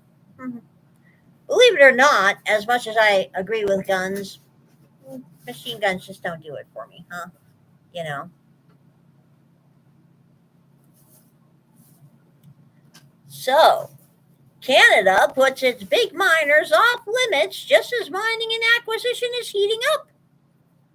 Really? Canada is making it harder for foreign firms to acquire its biggest mining companies. That could actually be a good thing. Potentially taking some of the global industry's attractive takeover targets off the table. Really? The Canadian government will only approve foreign takeovers of large Canadian mining companies involved in critical mineral production in the most exceptional of circumstances. According to the latest guidelines from Industry Minister Francois Philippe Champagne, champagne for us Americans. The directive, issued on Thursday as part of a sweeping effort by Prime Minister Justin Trudeau's government to protect Canada's critical mineral sector and national security interests. The move appears to insulate domestic companies from takeovers when the world's biggest mining firms are hunting for metals that underpin the global transition away from fossil fuels. Industry giants such as Glencore plc, BHP Group Limited, and Rio Tinto plc have been seeking to boost exposure to metals like copper as the appetite for large transformational deals returns across the industry. Canadian mining firms, in turn, have become appealing targets. Tech Resources Limited spent much of last year fending off Glencore's $23 with a B dollar takeover attempt before the Swiss company opted instead to just buy the company's steel-making coal business. The federal government approved the $6.9 with a B deal on Thursday while setting up new criteria for future foreign mining deals.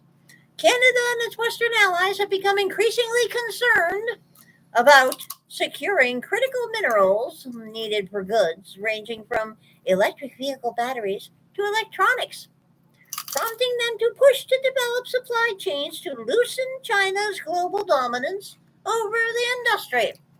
Well, no shit, Sherlock. The goddess could have told them a couple of decades ago when they also started NIMBYing all of our smelting and refining capacity over here that their bullshit ideas are going to get us killed someday. But nobody ever listens to me, just saying. This high bar is reflective of the strategic importance of Canada's critical mineral sector and how important it is that we take decisive action to protect it, Champagne said in a statement. The government's list of 34 critical minerals, 34, includes copper, zinc, potash, and uranium.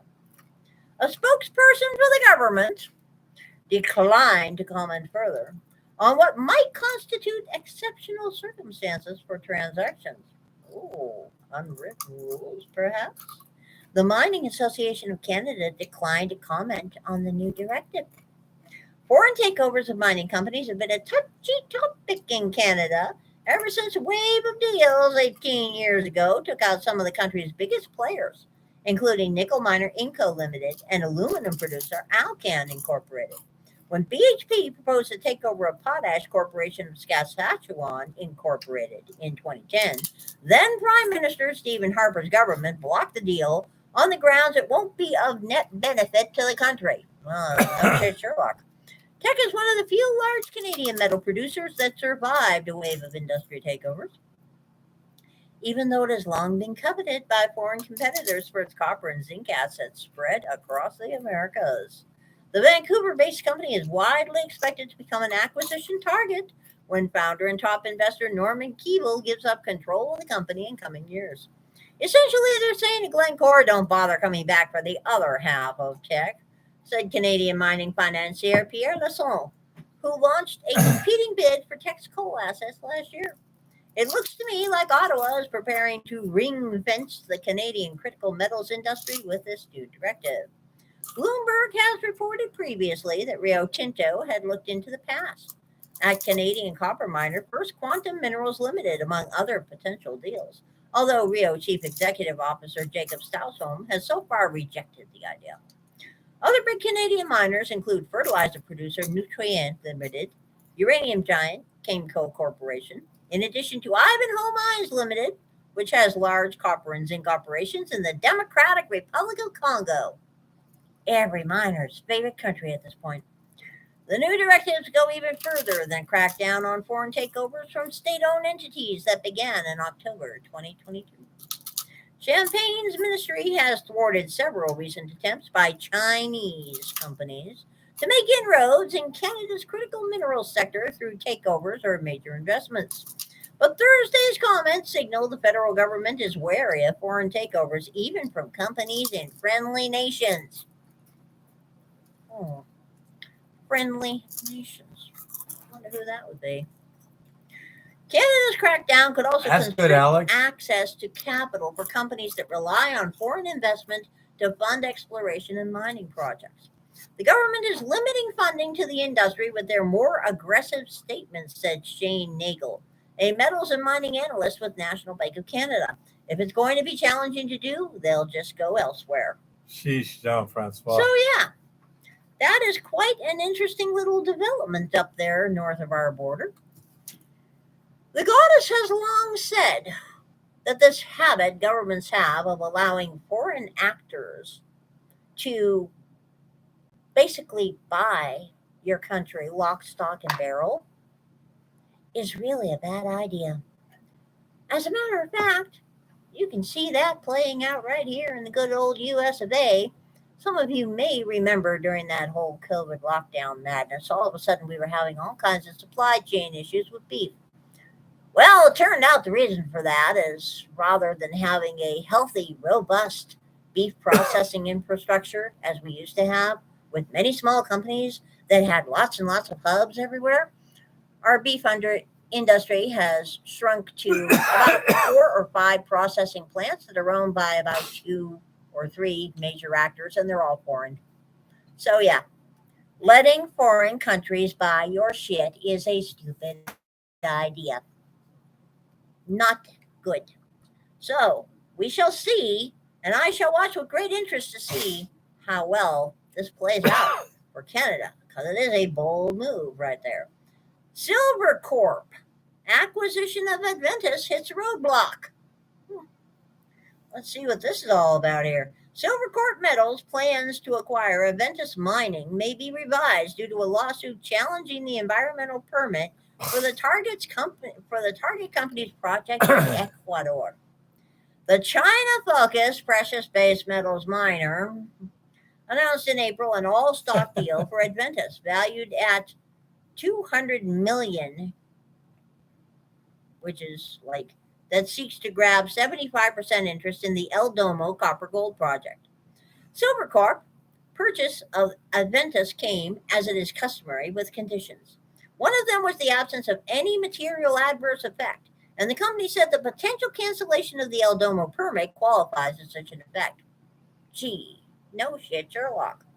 The company will continue to monitor and evaluate the litigation and the surrounding circumstances, and remains open to working cooperatively with Adventus with a view to closing the transaction if the conditions to closing for the benefit of Silvercorp can be satisfied. Silvercorp has expressed willingness to extend the deal's closing deadline initially set for July 31st. Adventus disagreed with Silvercorp's interpretation that the legal challenge to the permit was an unmet condition for closing. Really? In a separate statement, the Canadian company emphasized its commitment to protecting the interests of shareholders and stated it would take the necessary steps to uphold the arrangement.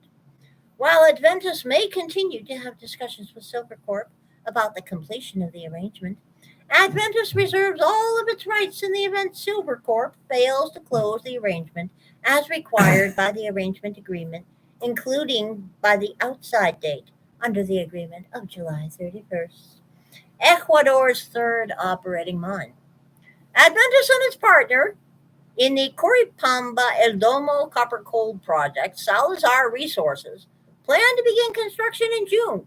Despite receiving a key water use permit for the project last month, the company's warned activities could be further delayed as a result of a lawsuit filed by a group of locals.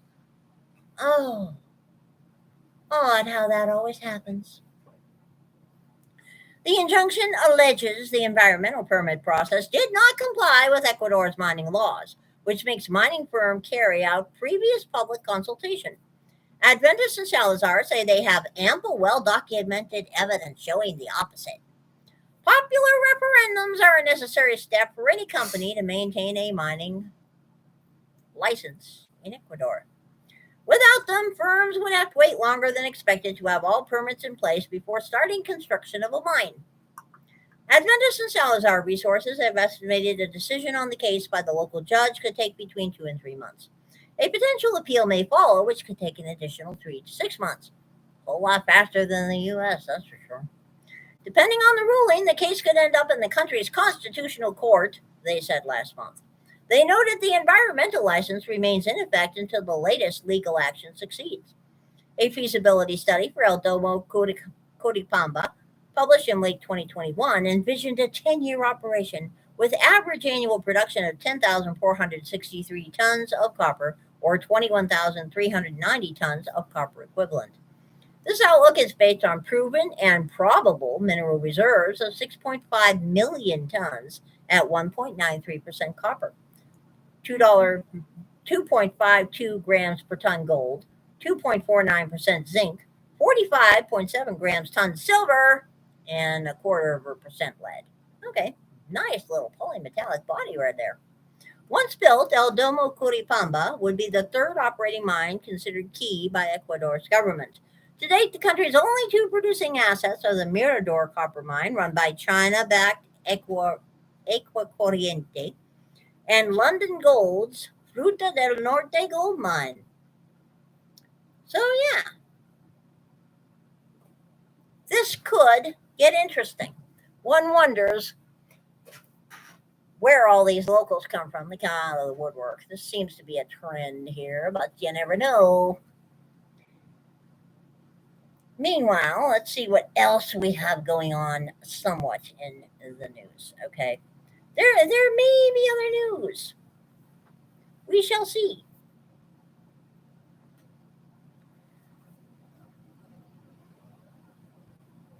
Precious metals are outperforming stocks despite Magnificent Seven hype. Well, let's see where they come up with this idea from. If you ask average investors what the best performing asset class is year to date, the vast majority of them would get it wrong. The correct answer isn't stocks, but rather precious metals, led by silver. Eat it, you gold bugs. Most investors would have no idea that silver is up 32% year to date. Hello. Because they don't own any. And the mainstream financial media doesn't report on it. Their financial advisors probably aren't aware either. If they are, they probably don't want to talk about it, even as they themselves are usually invested in monetary metals. Precious metals remain the red-headed stepchildren among investment assets, at least in the U.S. and Europe. And spoiler alert, in most places, the red-headed stepchild of silver is 40% Kennedy half dollars, which today quite a few of my friends were scoring at below melt value. They are that hated, people. Back up the truck. That's some good ore. Oh, hell yeah. Excellent. That is probably good news for gold and silver bugs who are still accumulating. You bet your butt it is. It means metal prices aren't in a bubble and there's room for them to go much higher if they can garner attention from the greater herd. Forget the herd. Stock it yourself. Those multitudes are still blissfully chasing the equity markets higher, apparently comforted by the assurances that if the U.S. gets a recession at all, it will be mild. The S&P 500, like gold, is making all-time highs. It only gets a lot more attention for doing it. Equity prices are arguably in a bubble. The price-to-earnings ratio for the S&P 500 index is 28.93. Wouldn't be surprised, Jean-Francois. Just about double the long-term median of 15. And bear in mind, 15 started parting company with reality decades ago, okay? Virtually all investors own U.S. equities. Many of them probably don't realize just how bubbly the equity markets have become. Lately, just 7 of the 500 companies in the index have been driving a huge portion of the gains. 7. Let that think in right there. Think in, huh? Yeah, let it think in. Okay, I'll remember These that. magnificent 7 stocks, which include Apple and Nvidia, are responsible for the majority of the index's 25% gain over the past year. Hmm. The performance of the S&P 500 is anything but a testament to the broad strength in the U.S. economy. The mania isn't just a handful of stocks driving the entire index. Don't ask questions though. Buy stocks for the long term. Forget the relics like gold and silver, says Wall Street. Or worse yet, buy paper gold and silver. I have begun to see people suggesting this. No, no, no, no. Please, no. Speaking of the long term, it's worth pointing out metals haven't been getting all that much attention from investors for decades, not just the past several months. The S&P 500 was priced at 1,422 on January 1st, 2000. Let that sink in too. 1,422 on January 1st of the year 2000. Gold was priced at $283 an ounce. Silver was at $5.30 an ounce. Based on last Friday's close, stocks are 3.91 times higher than they were 24 and a half years ago. Gold is 8.49 times higher, and silver has risen 5.93 times. Perhaps metals will finally get their due after another 2 decades of outperformance. Absent any changes in monetary or fiscal policy, another 20 years of solid, quiet gains looks like a pretty good bet. You could say that again. Absent what?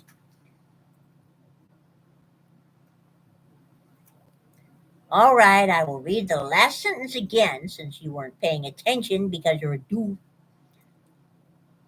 Absent any changes in monetary or fiscal policy. That was like shit hitting the fan. Well, I didn't say Okay. I agreed with the gentleman. I just read his sentiments on the issues. Okay. Whoa, Kodak, lucky you. Oh, man. That is just crazy. I wish that would happen to me. And inspiring financial literacy, an interview with Conor Boyack. In a recent Money Metals podcast, which you might want to look up, host Mike Mahari sat down with Conor Boyack, president of the Libertas Institute and the prolific author behind the Tuttle Twins series. Okay? So just so you know about that one. The conversation was during the 4th of July weekend, and Conor Boyack, a Brigham Young University graduate native of California, is the founder and president of the Libertas Institute, a highly influential think tank in Utah, known for innovative policy reforms that have changed over 100 laws. They got some pretty good ideas over there. Founded in 2011, the Institute focuses on education reform, civil liberties, government transparency, business deregulation, and personal freedom. Named after one of Utah's most politically influential people by the Salt Lake Tribune, Boyack is also the author of 44 books, including the popular Tuttle Twins series, which, if you know any young children, is a series you should be intimately familiar What is it with. about? It teaches children about economic and civic principles and has sold over 5 million copies worldwide. We are talking titles like Liberty for Kids, Sound Money Basics. Okay? These are the kind of books that you give young children. So you might want to go to Money Metals and find the stupid video and play the interview, because the dude does have some good ideas, and the Tuttle Twins books are, in fact, amazing, just so everybody knows. Gold-silver ratio could indicate the early stages of a silver breakout. One of these Depends days. on how much you need to store, Jean, but yeah. 2 months ago, the gold-silver ratio broke an important support level, indicating the white metal could be in the early stages of closing the gap with gold. The gold-silver ratio indicates how many ounces of silver it takes to buy 1 ounce of gold, given the spot price of both metals. In other words, it tells you the price of gold in ounces of silver, which is the only way you should actually be measuring real money, okay? We put it in dollar terms for those people who don't understand the difference between money and currency. Just saying. The current gold-silver ratio is hovering around 76 to 1. That means it takes 76 ounces of silver to buy 1 ounce of gold. The ratio remains historically high, meaning silver is underpriced compared to gold. but there's some indication the trend's in the early stages of reversing. In the modern era, the gold-silver ratio has averaged between 40 to 1 Sounds and good, 60 to Shane. 1. When the gold-silver ratio gets above the high end of that historic average, it tends to return to the mean with a vengeance. For instance, in 2020, the gold-silver ratio set a record of 123 to 1 as COVID hysteria gripped the world and plunged to around 60 to 1 as central banks around the world cranked up money creation machines to cope with governments shutting down economies. In another example of the snapback, the gold silver ratio fell to 30 to 1 in 2011 after rising to over 80 to 1 during money creation of the Great Recession in the wake of the 2008 financial crisis. The goddess will once again take issue with them calling currency money, but oh well.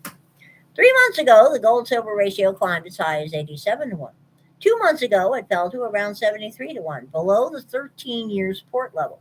It briefly rallied, but failed to regain the 13-year support before dipping over the last 5 days.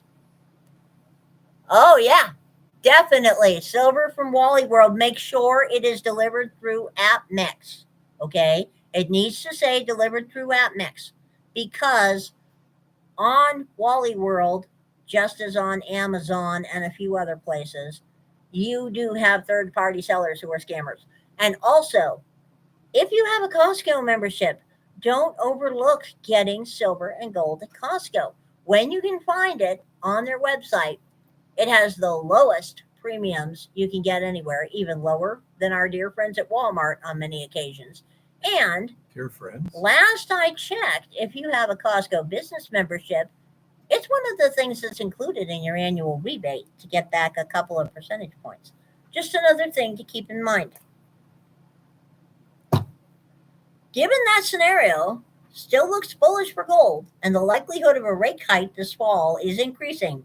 Silver is being set up for a significant bull run.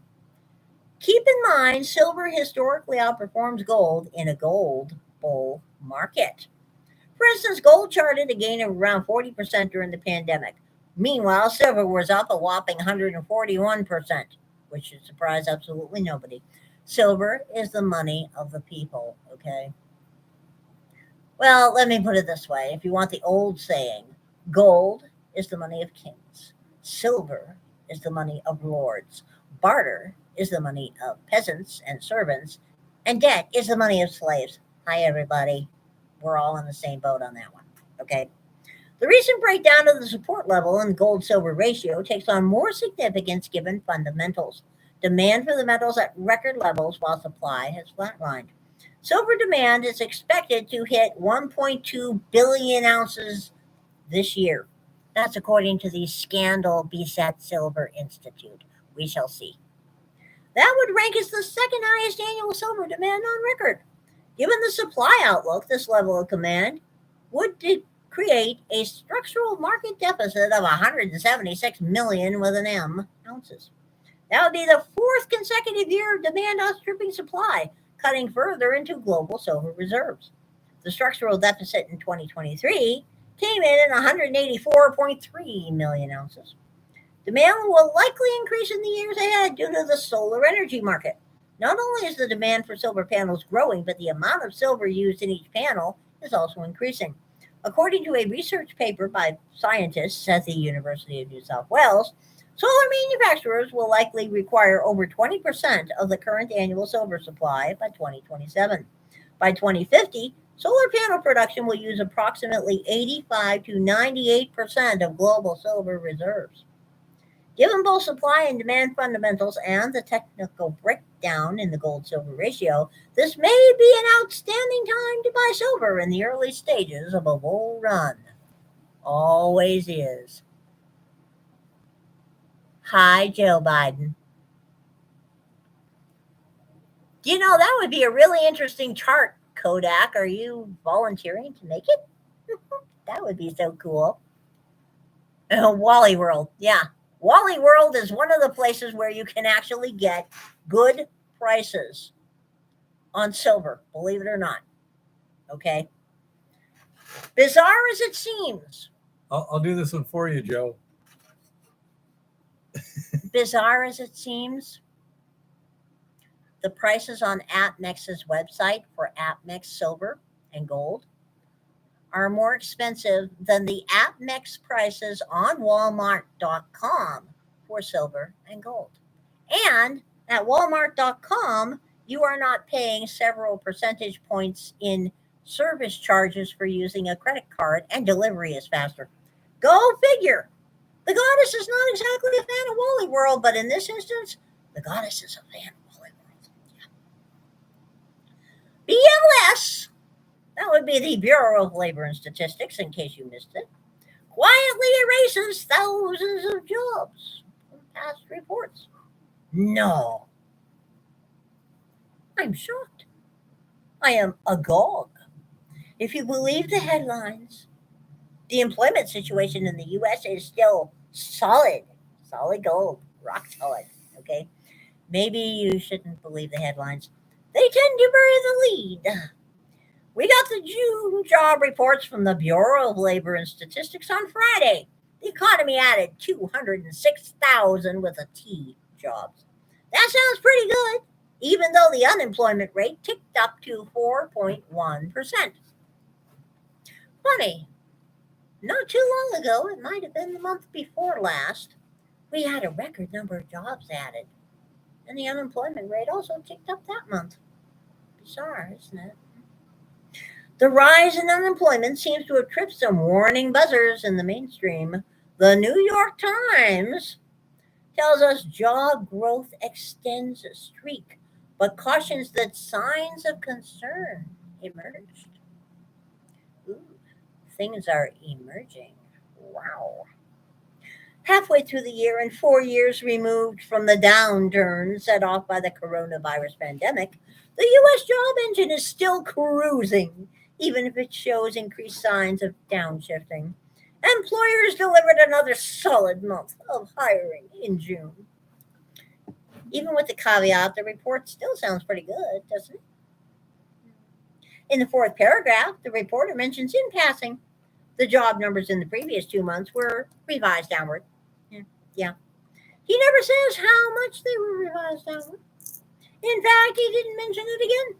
You might think that little bit of news is not significant. It was. The downward revisions were quite significant. In May, the BLS reported 272,000 with a T, new jobs.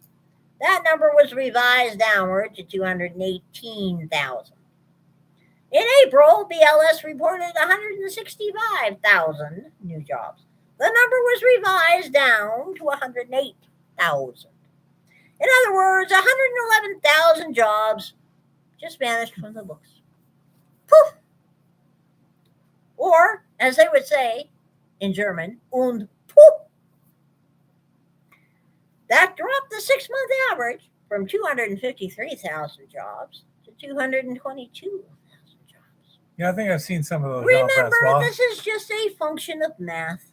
Those 111,000 jobs are apparently just a figment of the collective imagination over at the BLS.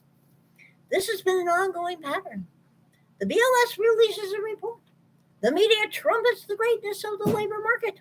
And then the BLS quietly revises the numbers down a month or two later, and you hardly hear a peep. Mishmash.com created a graph, you can go there looking for it, showing the revisions compared to initial reports going back to January 2023. As you can see, nearly every revision is downward, which you probably can't see on that screen. Well on that. Wow. Go to mishmash.com, look it up yourself. Okay? Yeah, they're all downward. We can debate. Oh, and some of them, most of them, by the way, didn't only have a first revision downward. They also had a second revision downward. Fascinating, isn't it? They keep revising downward, they're going to disappear entirely. Just saying. Le pouf. We can debate whether or not the revised numbers tell a different story than the initial data. But at least it should make you question the veracity of the data. And it raises a big question. Can we put any faith in this data at all? Really? If any of you still have to ask if we have to or if we should put faith in government data, the goddess firmly believes you may be beyond help, okay? Just saying. Sorry, you're kind of terminal if you still trust any government data at all. Some people are paying attention. In May, Representative Mary Miller, Republican Illinois, questioned the acting labor secretary, Julie Sue, about the constant revisions. Julie Sue? SU, Chinese. That sounds like a character Quote, in a movie. Either you're putting out fake numbers to give Joe Biden good headlines and then quietly revising them down, or the BLS is failing to accurately report the numbers. Yeah, that's pretty much sums it up. While it is fair to say the BLS has always revised data after initial reports, one still has to wonder why the lion's share of revision is down. The goddess has to wonder why the lion's share of revision happens more than once in a downward direction. That strikes me as a little bizarre. Okay? It's notable that markets only react to the initial numbers, probably because nobody ever hears the revision.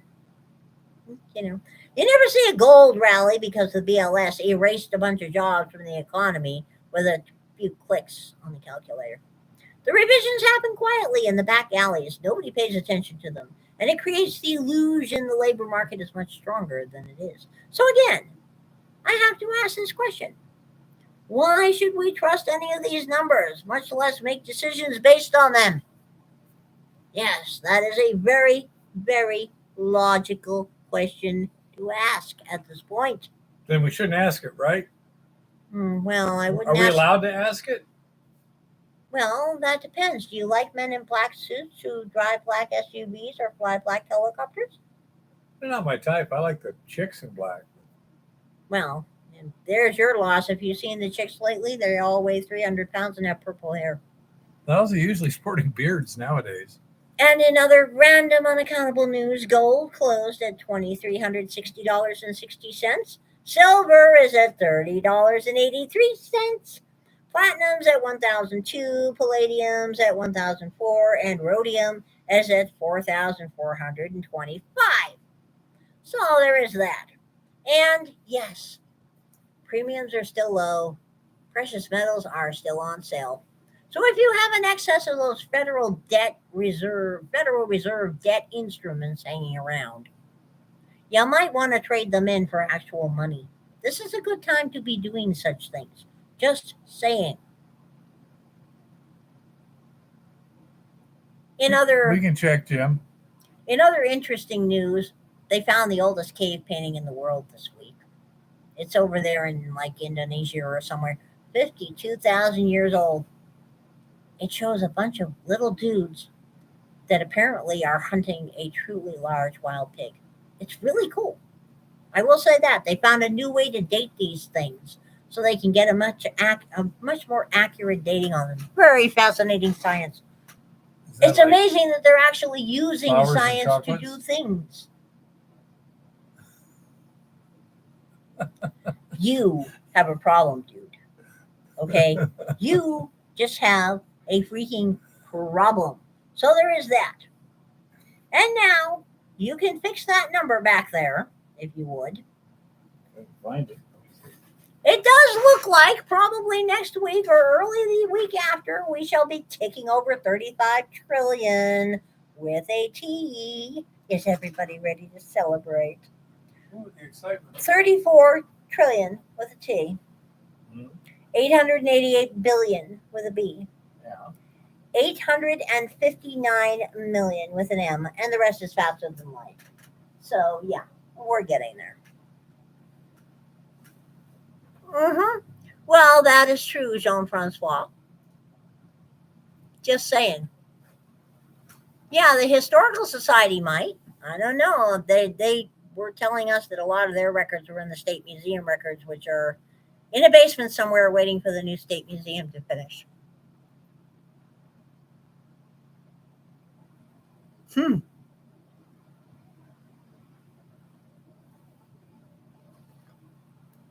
But at any rate, that is where we are this week. It should also be noted that the rollout for bird flu vaccines is going to be coming real soon. I'm sure everything will be wonderful. I'm sure everyone is going to studiously ignore any recommendations to get bird flu vaccines. It would be a good idea. Uh, well, do you want? Jean Francois wants to know about per capita. The debt per citizen is standing at $103,524. How much? That 103,524 per citizen, meaning everybody, including little itty bitty babies. If you're only a taxpayer, there aren't too many of us around. $266,953 is your share of that lovely number back there. Just so you know. Does it say anything about unfunded liabilities? Oh, yeah, the unfunded liabilities number is in the bottom right hand corner on this gap. Let's see where we can find it here. Per cap? I'm looking, unless they moved it again. Trade balance, money creation, which I don't care about. Land, stock markets, recaptured assets, total hidden wealth. They changed things on me again. Oh. Well, anyway, it's hundreds of trillions of dollars here. Let's find it. Total state revenues, all kinds of tax revenues, charitable contributions of every kind, and That's a bunch of numbers. oh yeah, there's tons of numbers. There's arrays and arrays of numbers. Well, considering the unfunded debts and interest. U.S. total debt, 100,000 million billion, 100 trillion with a T, 985 billion with a B, 71 million and faster than light. Oh, and by the way, we apparently paid $17,764 in interest per adult just this year. If you're interested, go to usdebtclock.org, and there's actually a little tab there, and you can click your country and see just how bad your shit is compared to our shit, which is very interesting. The total personal debt for people is 25,621,000,000. What per billion. capita?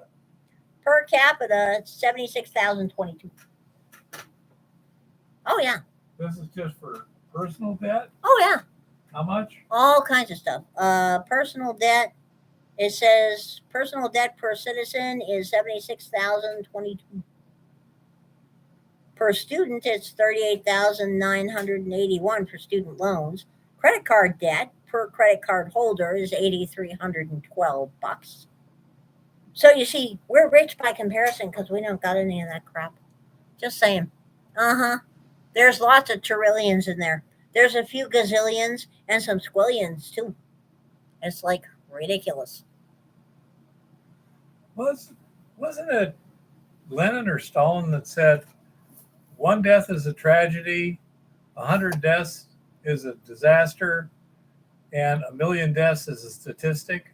Something along those lines. One of those guys, I think. Yeah. Well, a statistic is still a statistic. Just a lot of people don't like statistics. They're very unpleasant things. They can be. But yes, Inconvenient. if you go to usdebtclock.org, they actually have at debtclock.org a place where you can click on your country so you can see how other countries are in comparison to wherever you happen to live. Oh, yeah. We're going to have COVID-24 here real soon. It's on the schedule. It may be on the schedule for, an October surprise or something. They're not getting as much interest in the bird flu as they wanted. And so far, the heat alerts and the 4 deaths supposedly due to heat in Oregon are not causing nationwide panic either. So, good night, Jean-Francois. Have you tried either antibiotics or antivirals, Jean-Francois? What's his name? Geert Wilders was saying that things are going to get real crazy here. But at any rate, gold and silver are still on sale. Eggs are still available, so I strongly suggest that you stock your pantries and you convert those rather useless debt instruments that we all get saddled with thanks to our federal government into good, solid gold and silver. The physical kind that you bring home. Because if you don't hold it, you don't own it. No, more like Tamiflu. No, Tamiflu is in shortage everywhere right now. Yeah, it's going to get worse. Oh, yeah. Geert Wilders decided to move to a quiet little town in Natokines is probably a good thing. As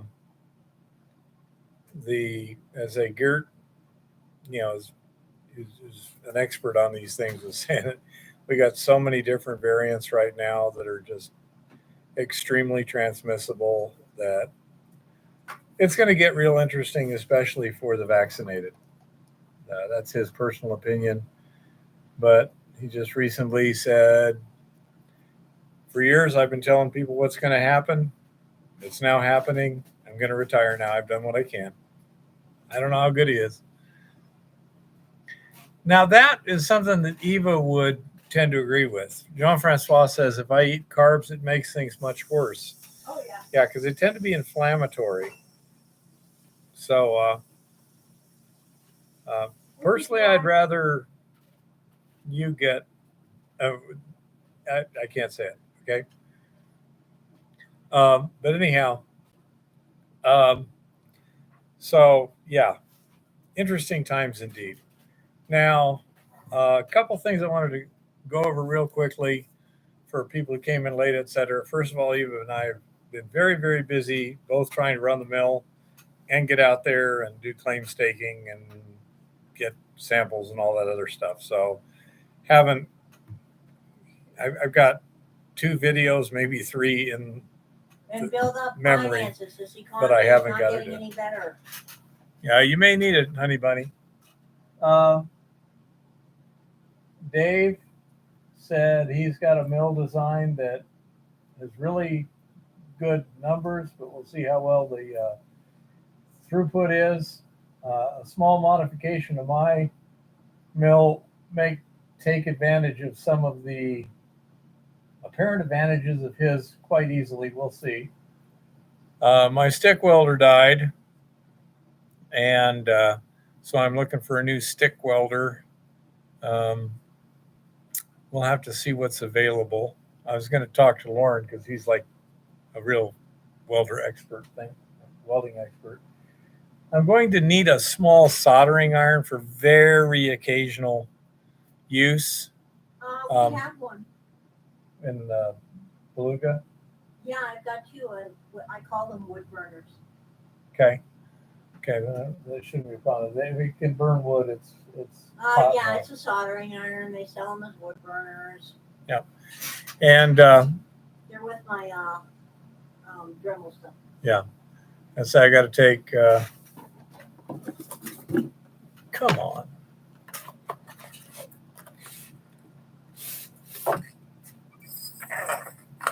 Come on, get in. I have to take this wire here and move it to that contact there. And that will get rid of. Okay, Eva says we already got some. I'm not sure. We will see. Well, I had them with my Dremel tool. It's fine. I understand where to look. I am not there right now. Anyhow, so I need to get that done. I'll need to get some rosin core solder and a little rosin there. Yeah, it's a pretty small job.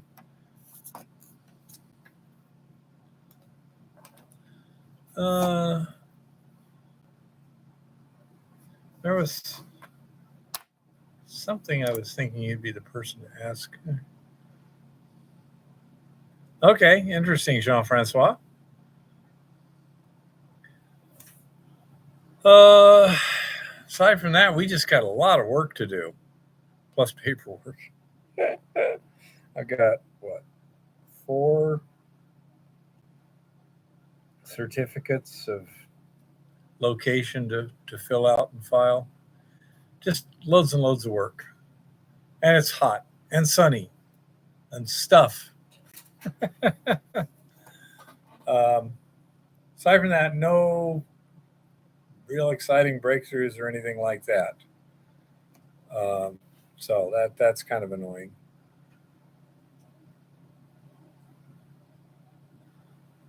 Huh. Interesting, Jean-Francois.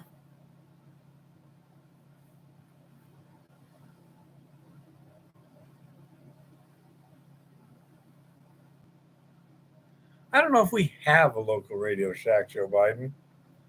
I haven't seen a Radio Shack in decades. I haven't seen one for a while, but yeah. They seem to have disappeared. I'm sure, Home Depot and some others do. Interesting. Thank you, Jean-Francois. Eva says we already have 2 sitting out there in her crafting stuff. We'll just have to get to. At least one. I know. So, have you tried that out yet, Brian? To see how that works out? I haven't seen one in a while. I kind of think they went out of business, but I don't know. Yeah, same here, Gary. Have you had any chance to experiment with it, Brian, yet?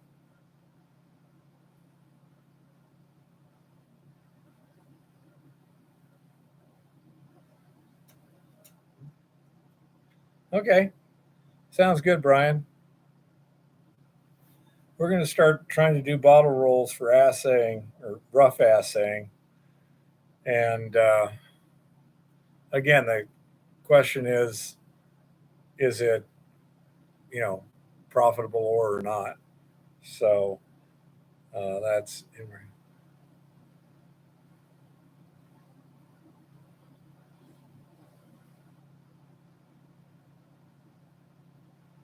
yeah, for the big car battery types, yeah.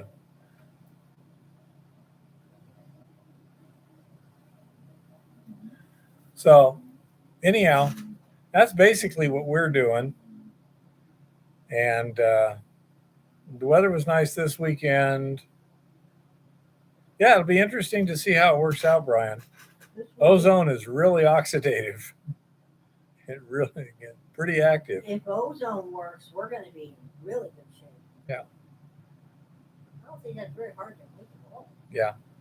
Yeah, that's I can buy a brand new Harbor Freight 220 amp welder, 240 volt for $199.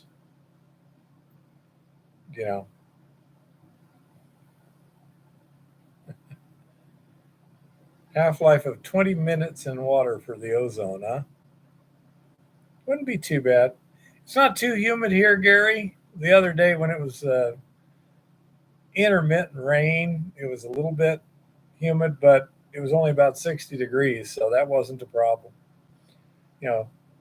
Cloudy, intermittent drizzle. It never really rained. Well, that one night it rained, if I recall, but not much. And I might see if there's one available used or something, Chris. But Eva did get to see the fireworks over Helena from 7,000 feet and 30 miles away. That was kind of cool, but it was too windy and cold for her to want to go out there and, have me fire up the quad and go up to the top of the hill. Well, first she had to wake me up, but yeah. Well, the coolest part about it was the fact that they looked miniature, but they were really clear and there was no sound at all. Yeah. So it was really interesting. No, I understand, Chris. I'm going to look at Craigslist and stuff like that too, because somebody might easily be selling an old one that still works. That might be pretty good. Does anyone know to the not Miller, but oh gosh, Lincoln? Does Lincoln have thermal protection? Apparently, my Miller does not, which seems like a serious oversight to me, especially when a 20% duty cycle.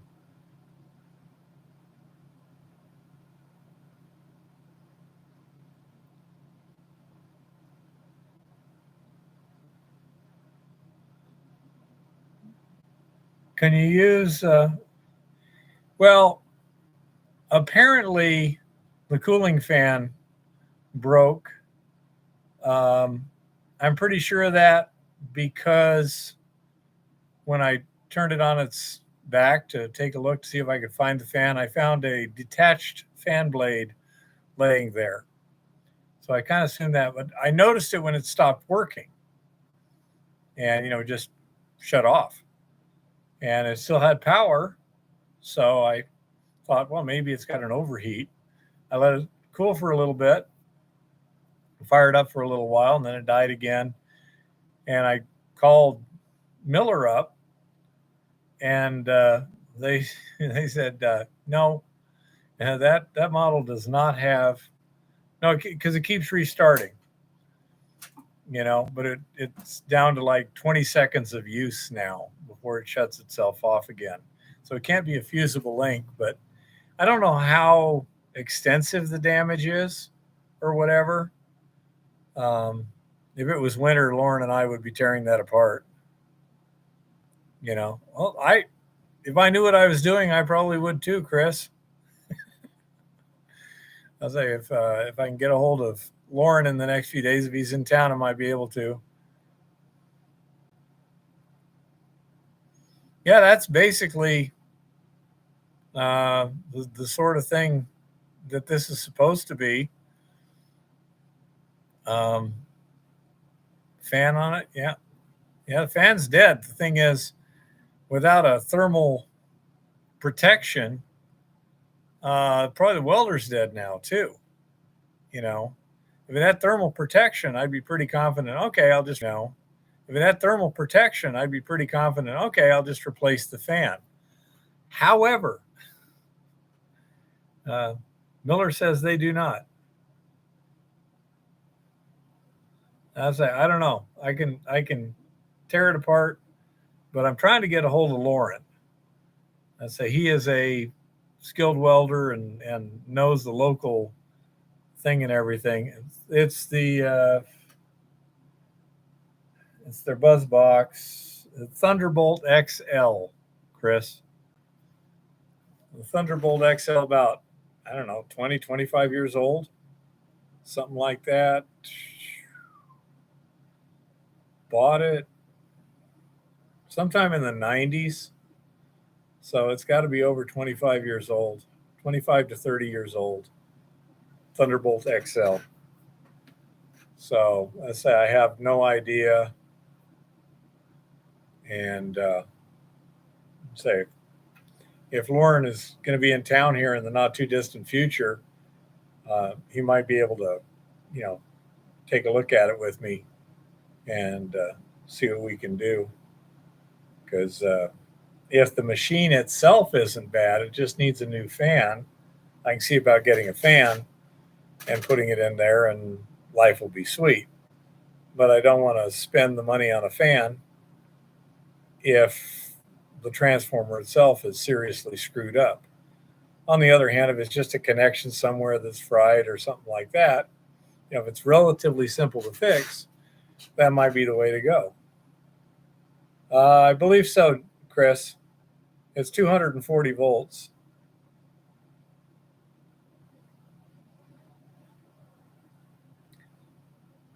Will it weld hard face? What I need it for is the hard face rod, and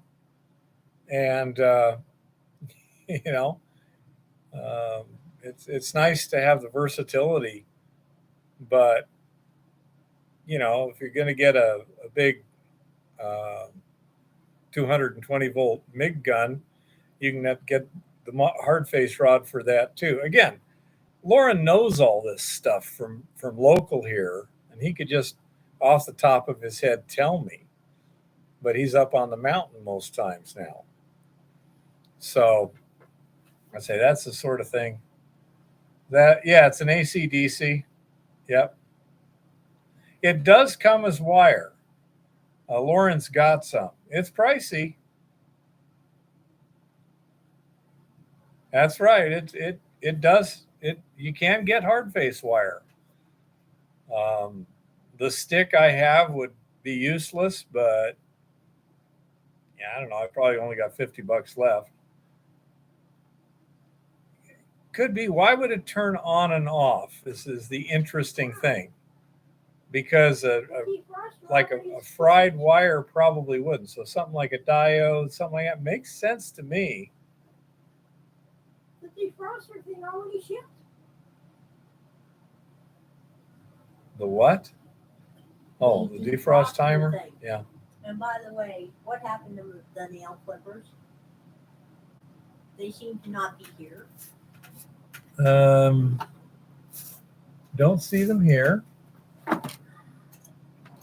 You might look more over there. You might look on my table there just for thoroughness. I don't see them on your table either. Don't see them here.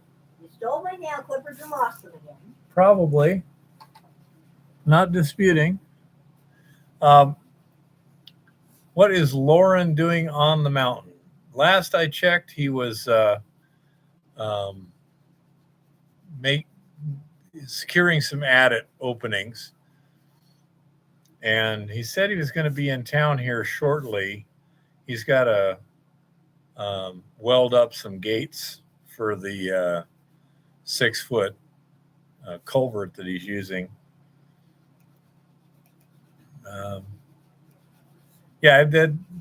Brian, that welder does not have thermal overload protection. Seems like a big problem to me. Say, that's entirely possible, Chris, and it might make beautiful sense. Again, I was going to talk to Lauren about prices and brands and all these other little things to see, because, yeah, to spend an extra couple $100 to get a quality welder that has more capability would make a lot of sense. As long as it's only a couple $100. Yeah, I just don't know. Currency doesn't grow on trees. Yeah, I understand, Jean-Francois, that it may be a simple repair. I may even be able to find the welder repair guy in town, sort of thing. And that's funny, Joe.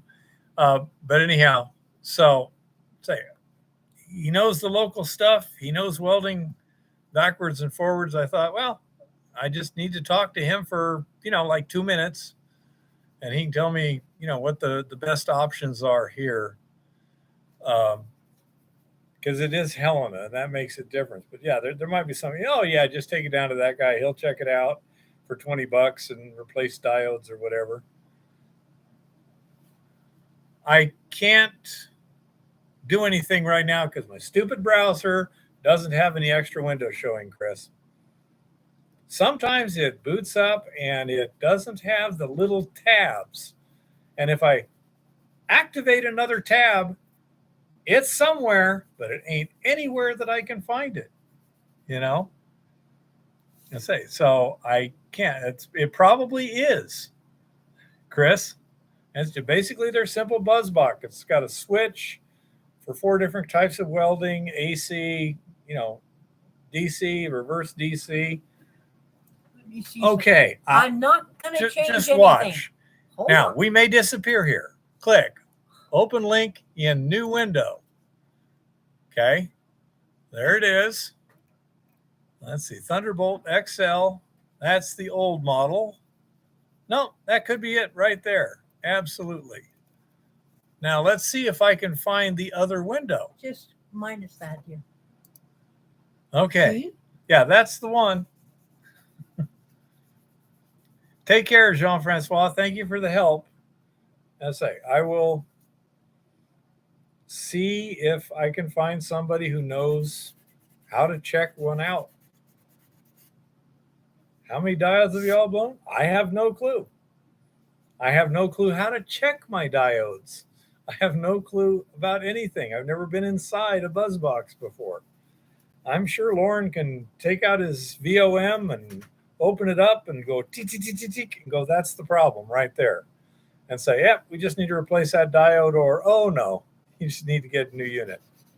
I don't know. It would be nice to know the right people, but anyhow. I talked to the guy at Miller who's the tech specialist for this particular welder. He said it's probably screwed. Don't worry. I understand, Chris. Now, if you had a diagram showing me where all the diodes are and how to test them, I could probably do it. I couldn't even see the fan. I could see a fan blade laying there, but where's the fan? I don't know. Again, it seems silly when you have an ace mechanic that's a good friend that lives in town not to take a day or two to try and get a hold of him to help you out on this one. If I can't get a hold of Lauren, I probably will. He's supposed to be coming in town for a few days to do some welding at his shop. I can probably take it over there, and while he's doing his thing, we can tear it apart and he can go, da, da, da, da, da. That's the problem. Piece of cake. I suspect it'll be fairly simple for somebody like him to diagnose, and then I can, chase the parts and see how much it's going to be. It's a $700 machine right now if you bought a new one. Okay. And the cheap replacement, I do mean cheap, Harbor Freight's $200, but you get what you pay for, sort of thing. On the other hand, I don't know where to get the best price on parts, Irving. He does. So he can definitely talk me to this. It's just he's up on a mountain. He's hard to get a hold of. So I suspect I will get a hold of him in the next couple of days. It's not critical. I got everything hard-faced I needed to hard-face. So, yeah, sounds good, Joe, but I bought it 25 years ago in a different state. Ooh, that would be fun, James. I don't know if it would do any good, but it would be fun to watch. And if it was the real one, you might even find a hot lead that could give some interesting results. But anyhow, as I say, that's my thought at the moment. I don't need it immediately. So I'll see if I can't get someone that knows what they're doing to take a quick look at it. And if nothing else, I can have Chris walk me through it. I mean, it's also fun. I can't do it here. I got to go someplace I can plug it in, like across the street or whatever. But it's not something I it's just life in the relay. That's right. Good idea, Joe. But anyhow, as I say, it's not something terribly critical or time sensitive. And we got time to figure it out and not get in a rush.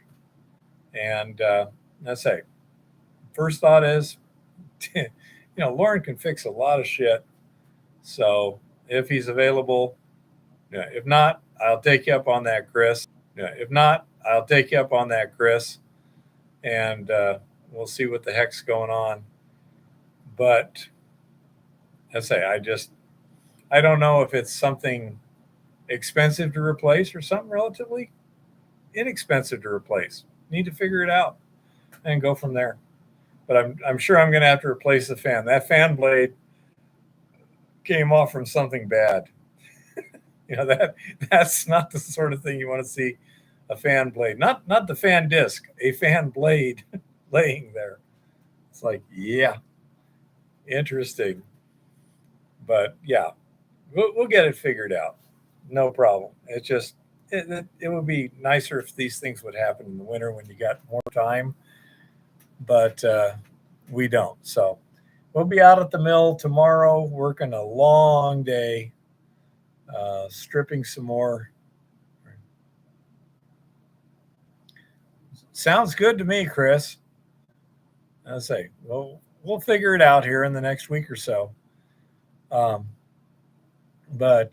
yeah, we got a long day at the mill. And then we got to be up on the hill again this weekend to get the last of the stakes in. I got all those samples to process. That's going to take a bit of work. So, okay, I'll see what I can do. The problem is some of that is confidential information, but basically I have a reservoir that the filter cartridges sit in, and little pumps suck out the fluid through them. The fluid is heated with that electric aquarium heater and thermostat control, and it does a pretty good job. Run it at 60 degrees C, pH of 1, a little less than 10% thiourea, and say pH of 1 with battery acid, which is, gosh, 300 mils per 3 gallons, something like that. I'll bet you would, Lars. Hi, Lars. So, anyhow, yeah, I don't know how much I can actually put on video, Brian. If you go way back, you'll see some of the stuff that we were doing on a laboratory scale, and that should be pretty informative. But basically, I just leave the resin in the cartridges, put the cartridges in the reservoir of hot stripping solution, and then small peristaltic pumps it from the top of the cartridge into the electrolytic cell. From the electrolytic cell, it overflows back into the reservoir. Lars says, hi, Eva. Hi, Lars. So, let's say it's a pretty simple setup. You can duplicate it 6 ways from Sunday without a problem. It's just a peristaltic pump with a rubber stopper that goes in the top of the cartridge, which sits in a basically almost submerged in the solution. If it's actually submerged, it's better because it gets a good seal everywhere. You don't accidentally suck air. And you pretty much strip the resin in about probably 12 hours. And then we've got the electrolytic debris, which Eva digests in nitric, and it takes the silver out and some residual iron and stuff. We're getting pretty darn pure gold. And then the acid that she uses to digest it will eventually cement the silver back out of that with copper. So we don't lose the silver, we just recover it in a different area, which makes it nice. We're getting some really pure looking beads. We're getting some stuff that looks like 24 karat. It could be 99+%. I don't know. We haven't checked it. What is the slipping solution made from? 3 gallons of water. I believe it's 300 cc's of battery acid and 1,000 grams of thiourea.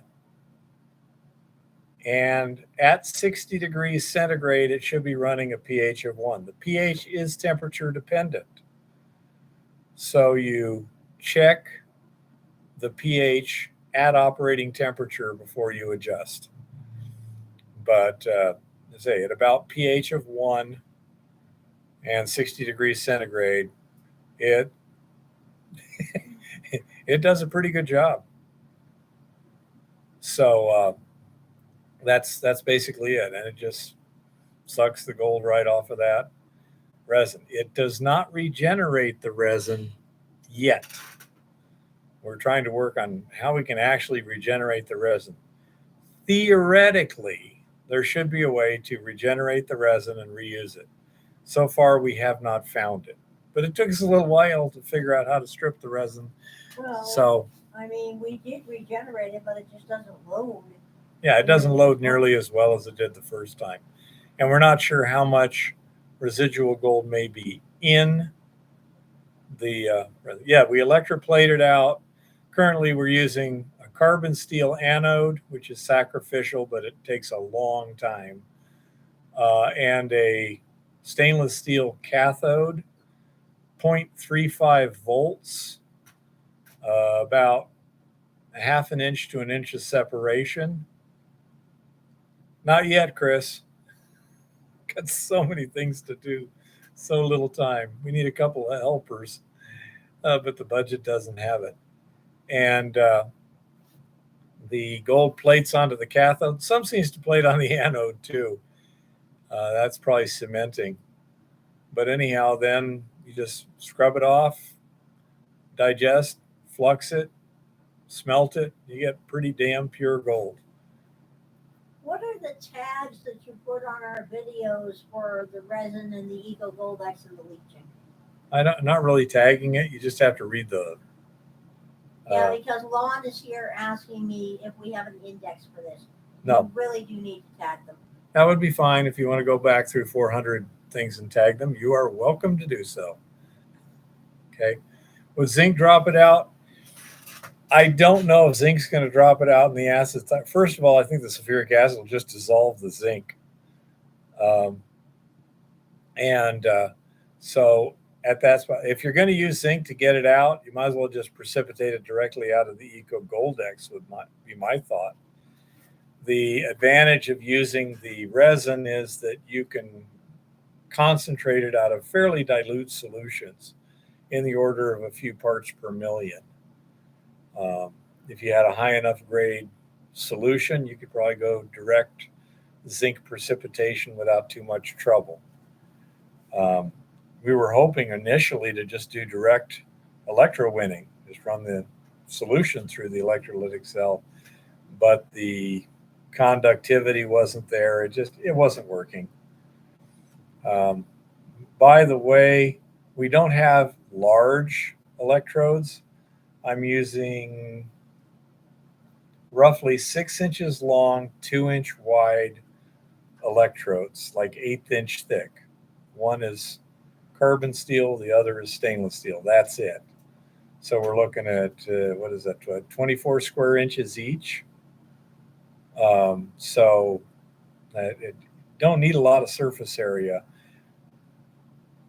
In our system, the gold does not plate firmly to the stainless steel. It'll plate to a certain thing and then literally flake off and fall down to the bottom of the cell. We get a lot more debris in the bottom of the cell than we do on the electrode when we first clean it out. I have no clue, Chris. I'm not sure exactly where I got it at this point. I'm guessing it's something like a 304 or something like that, but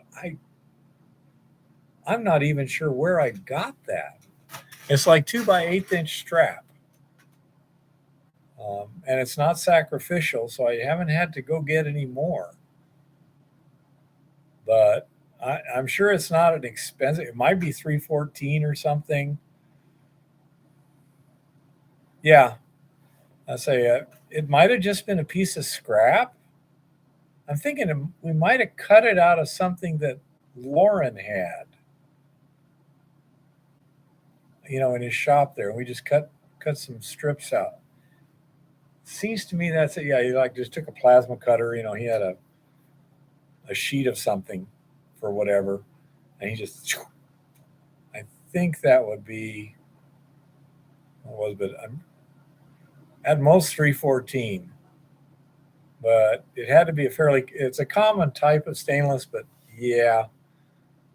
Okay, Shaggy says he remembers it was scrap at the top. Do you happen to remember what alloy it was, or if we knew, Shaggy? I really don't know. You'd have to go quite a ways back in time to look that up. I'm sure we said at the time, but yeah, that was 2 winters ago. Um, but yeah, we're still using them. I tried using a carbon anode, but the resistance in the carbon is so high, I wasn't getting hardly any current flow at the voltages that we're used to. And rather than do a lot of experimenting, I just, uh, went back to the carbon steel. We did try stainless steel anodes. That was a bad idea because something came off of the anode and plated onto the cathode, got mixed in with the gold. That was a high temperature metal like chromium or nickel or something like that. Um, the I don't think we tried a copper anode because copper's pretty expensive and it's going to dissolve. Anodes dissolve in systems like this.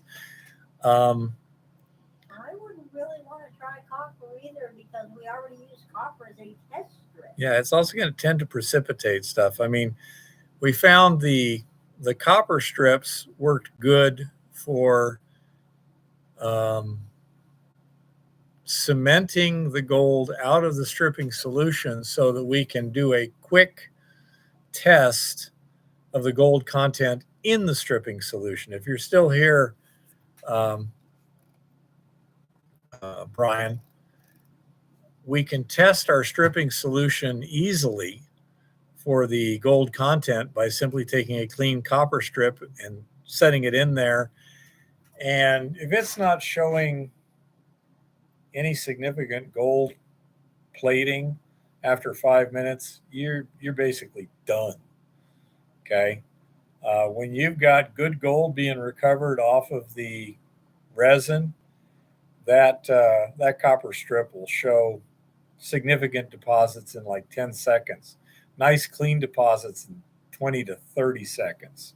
It now looks like a gold strip. Not real clean, bright, shiny, but it's clearly not copper colored anymore. So that gives a real good thing. Didn't we try?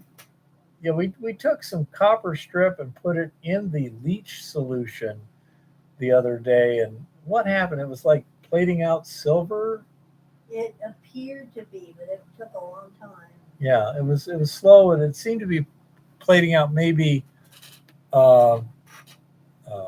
yeah, we silver. had that happen when we suspended copper in the tank too and left it for like Yeah. a day and a half. So I bet a zinc strip would do the same. I bet you it would, but it's harder to clean with nitric acid and still have something left over. We reuse those strips.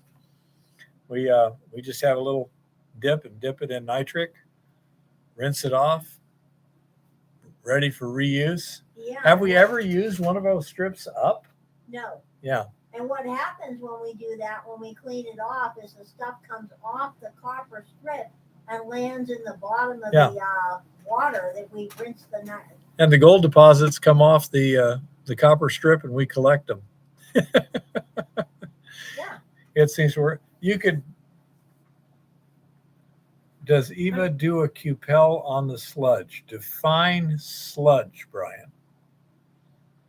She does a number of things. The deposits, what we call them electrolytic debris.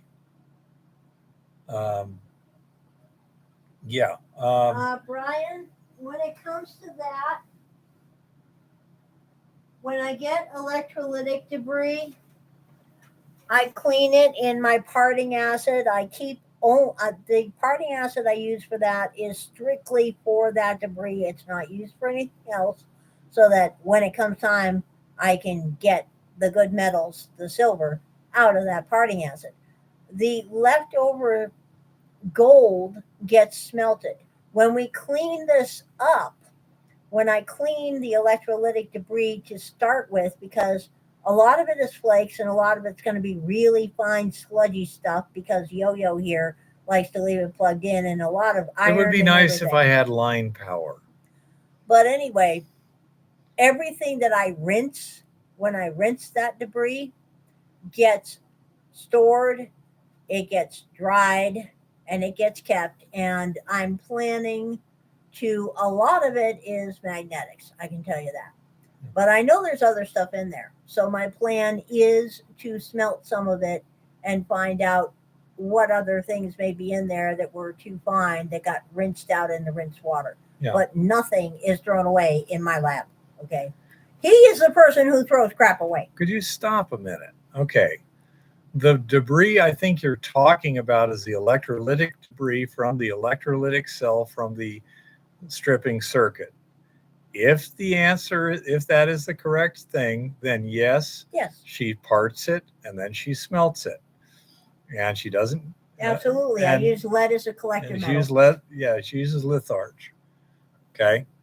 Now the stuff where she's cleaning the copper strips and stuff, she collects all that too, and eventually it will be smelted down into gold too. And as the electrolytic debris, we tend to have some very fine material that doesn't settle too well when she's processing the electrolytic debris.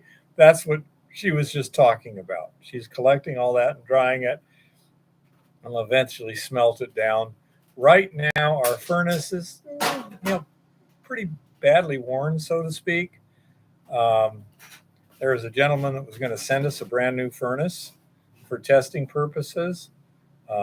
They've gotten sidetracked with much more important stuff, so he hasn't shipped it yet. Assuming it shows up, then we'll be able to do a lot more. It'll be slightly larger. She can use, a couple cupels or up to four crucibles at once. We hope so. I think so. I don't have that many crucibles left at this point. But I mean, as I say, so due to time and other constraints, we're just kind of leaving that for now. We have winter here. When winter happens, we'll have things to do to keep us busy. So stuff like this just tends to just get put on the shelf during the busy season. We really need about a 9-day week right now. But yeah, the electrolytic debris, it gets parted, and it's easy to just rinse and decant and dry, and then she smelts it with litharge and a standard flux type recipe, and then cupels the bead, and she can get 4 or 5 grams per smelt, and so it looks like, how many grams of resin in a cartridge? 333. She puts 333 grams of resin in a cartridge, and we seem to be getting about 4 grams of gold per cartridge. That may be because that's... Now, theoretically, we should be able to get a higher loading factor than that, but we suspect that part of the problem is other stuff is loading on there and taking the available binding sites. This is another reason why she wants to smelt some more of that stuff. Well, that may change with this new ore, because this new ore doesn't seem to have nearly the iron content the last one did. So we shall see. I'd say a lot of this stuff, we are not experts. People like Chris have really helped us out in the past, and so we're kind of feeling our way. A lot of this has been trial and error. I'm sure Chris has gone through a lot of trials while we're committing errors, but he's been very helpful. And I say over time, we found things that worked, things that didn't work, like that, like just getting a stripping solution figured out. Jeez, was that fun? Well, you should just use 2% sodium hydroxide. No, didn't. Stuff like that. Oh yeah, Chris, if we actually had a lab.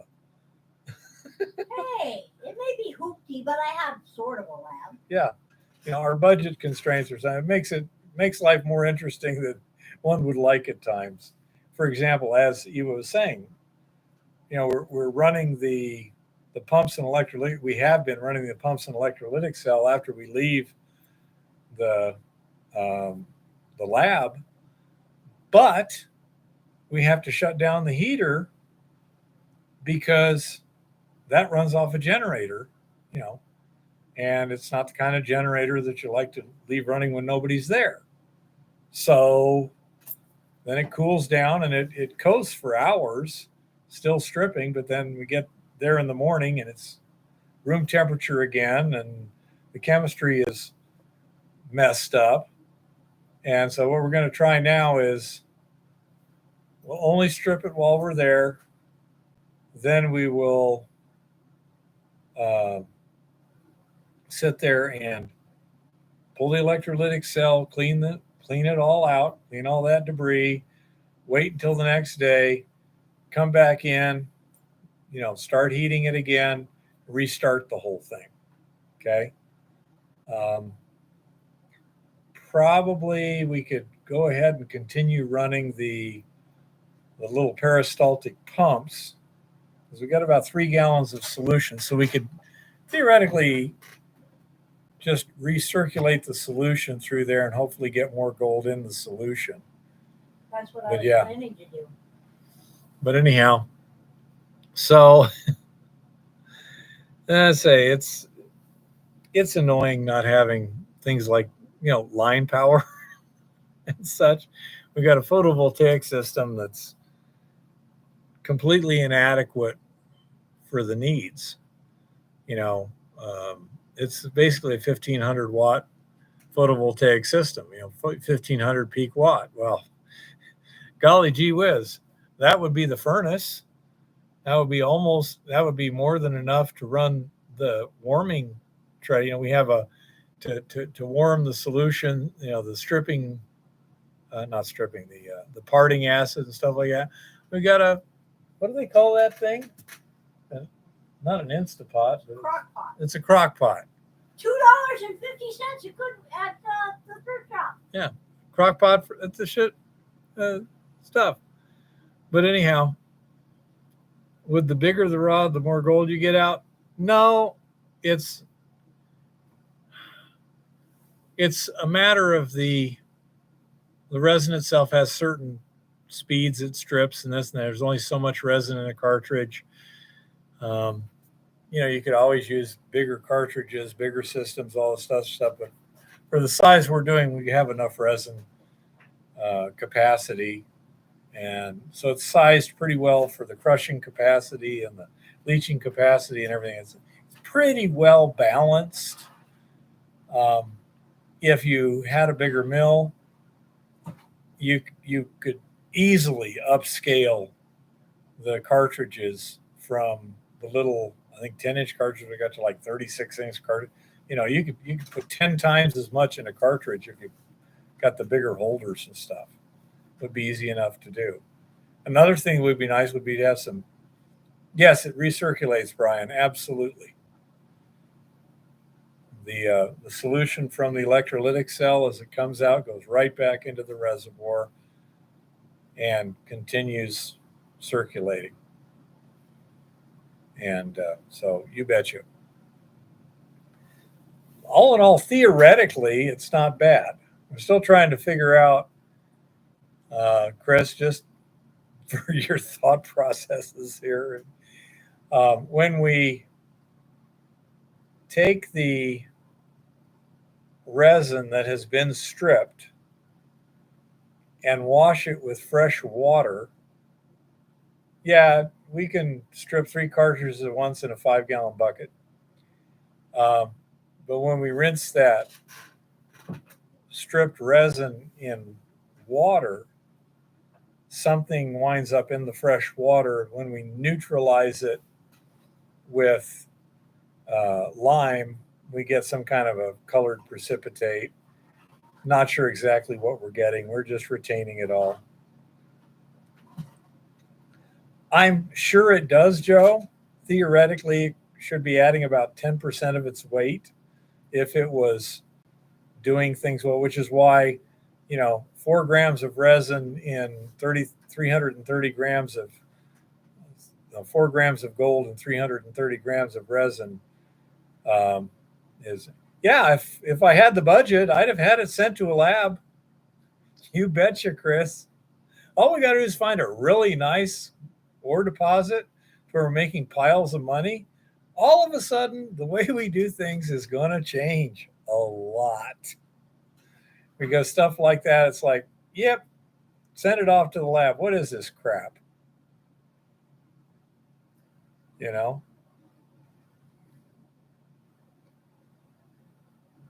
And I say it should be able to load about 10% of its weight in adsorbed ions.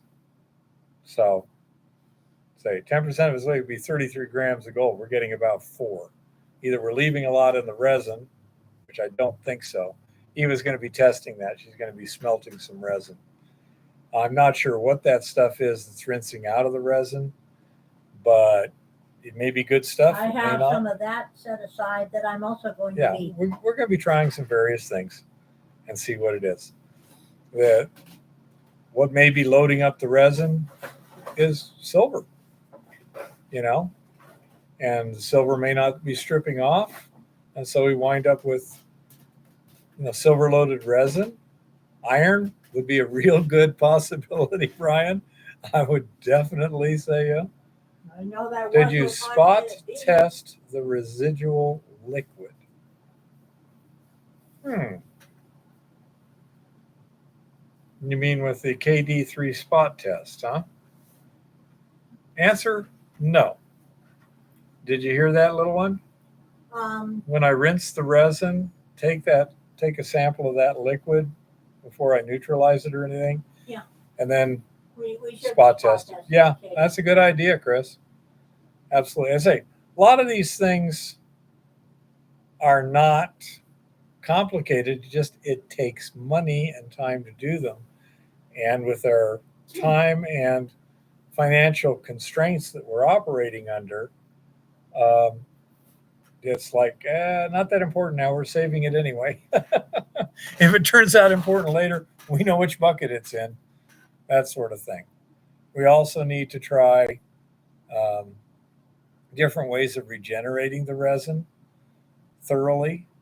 Theoretically, we might be able to just contact it with real strong lye, but we tried it in the past and it didn't work too well. Again, this is where some good analytical chemistry would be nice. Well, a few $100 here and there would make a big difference. So would a nice kiln. The one thing I'm planning to do is to make sure that we have all fresh resin cartridges with this new ore, because this new ore does not have the iron that our old ore had. Yeah, you may be absolutely correct, Chris. I say we haven't had a chance. Chris says using ammonia to strip the resin, not strip it or just regenerate it. I've tried, Brian. Sometimes we get good answers, sometimes we don't. They're like, they operate in a different methodology than us. Ammonia for regenerating, I guess, instead of stripping. Regen, yeah. The resin. We can give it a try. Have no clue, but it's easy enough to test. See, these are the things where we just try stuff. And so right now, our priorities are A, keeping the mill running, and B, finding a good ore body. Okay? We really need to find something better than what we've got. We've got 4 or 5 batches of ore stockpiled out at the ranch right now. And have no clue, Brian, but I don't think so.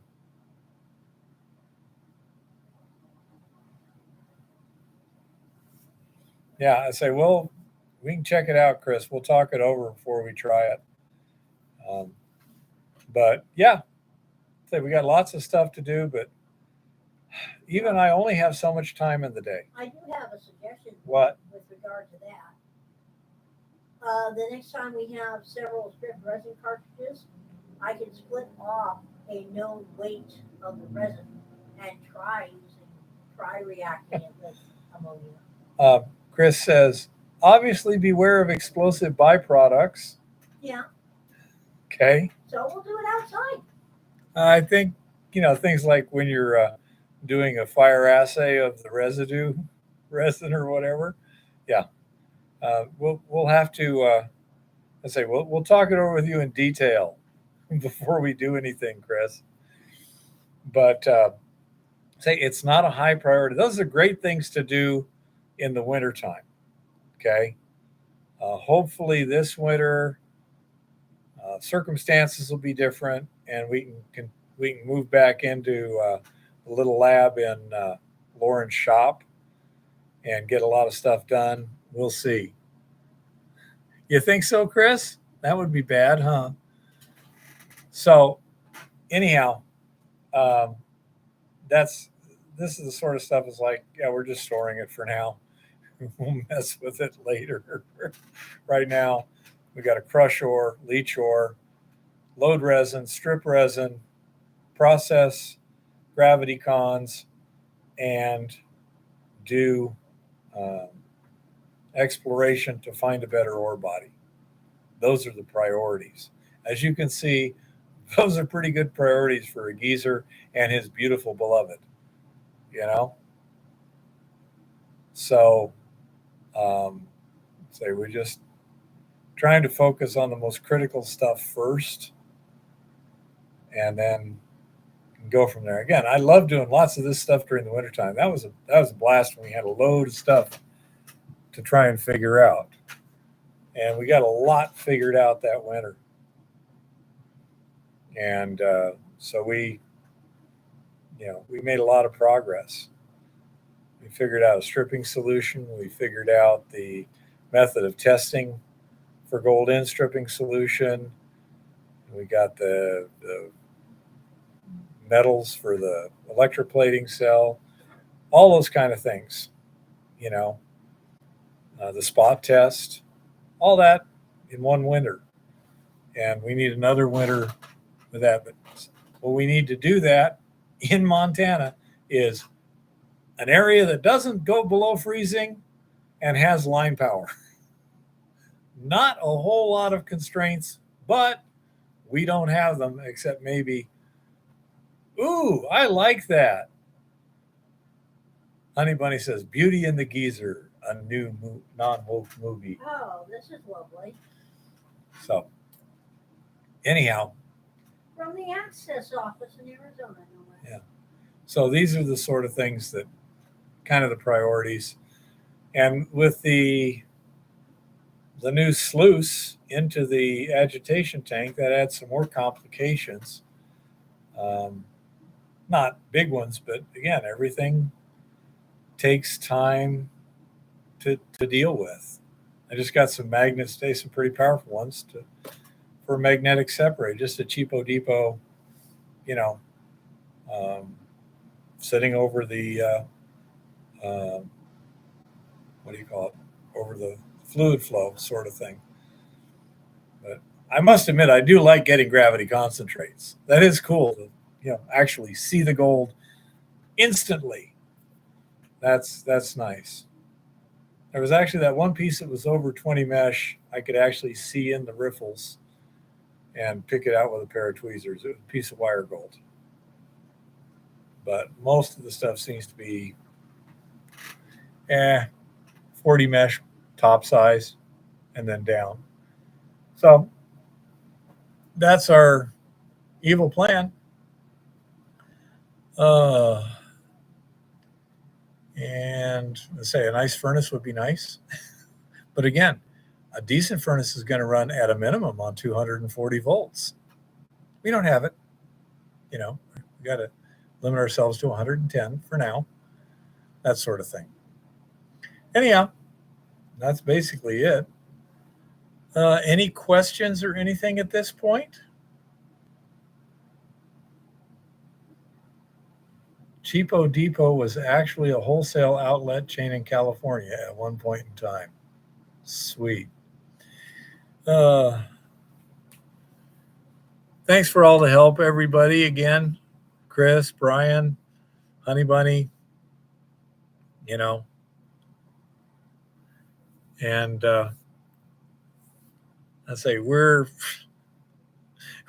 doing the best we can with the time and the energy we have available. But my physiology is improving in strength. Eva's working hard to get stronger herself.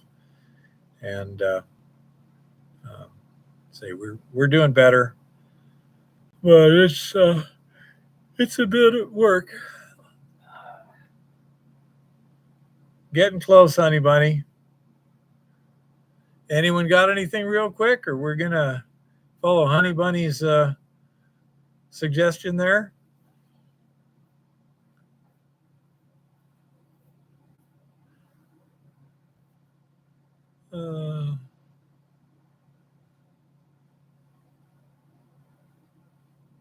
Thank you, Shaggy. You too, Chris. You get better. Okay. We'd really like to see you visit up here sometime. That'd be great. You've been a great help. Okay, everyone, I guess I'm going to call it. Happy prospecting and keep it safe out there.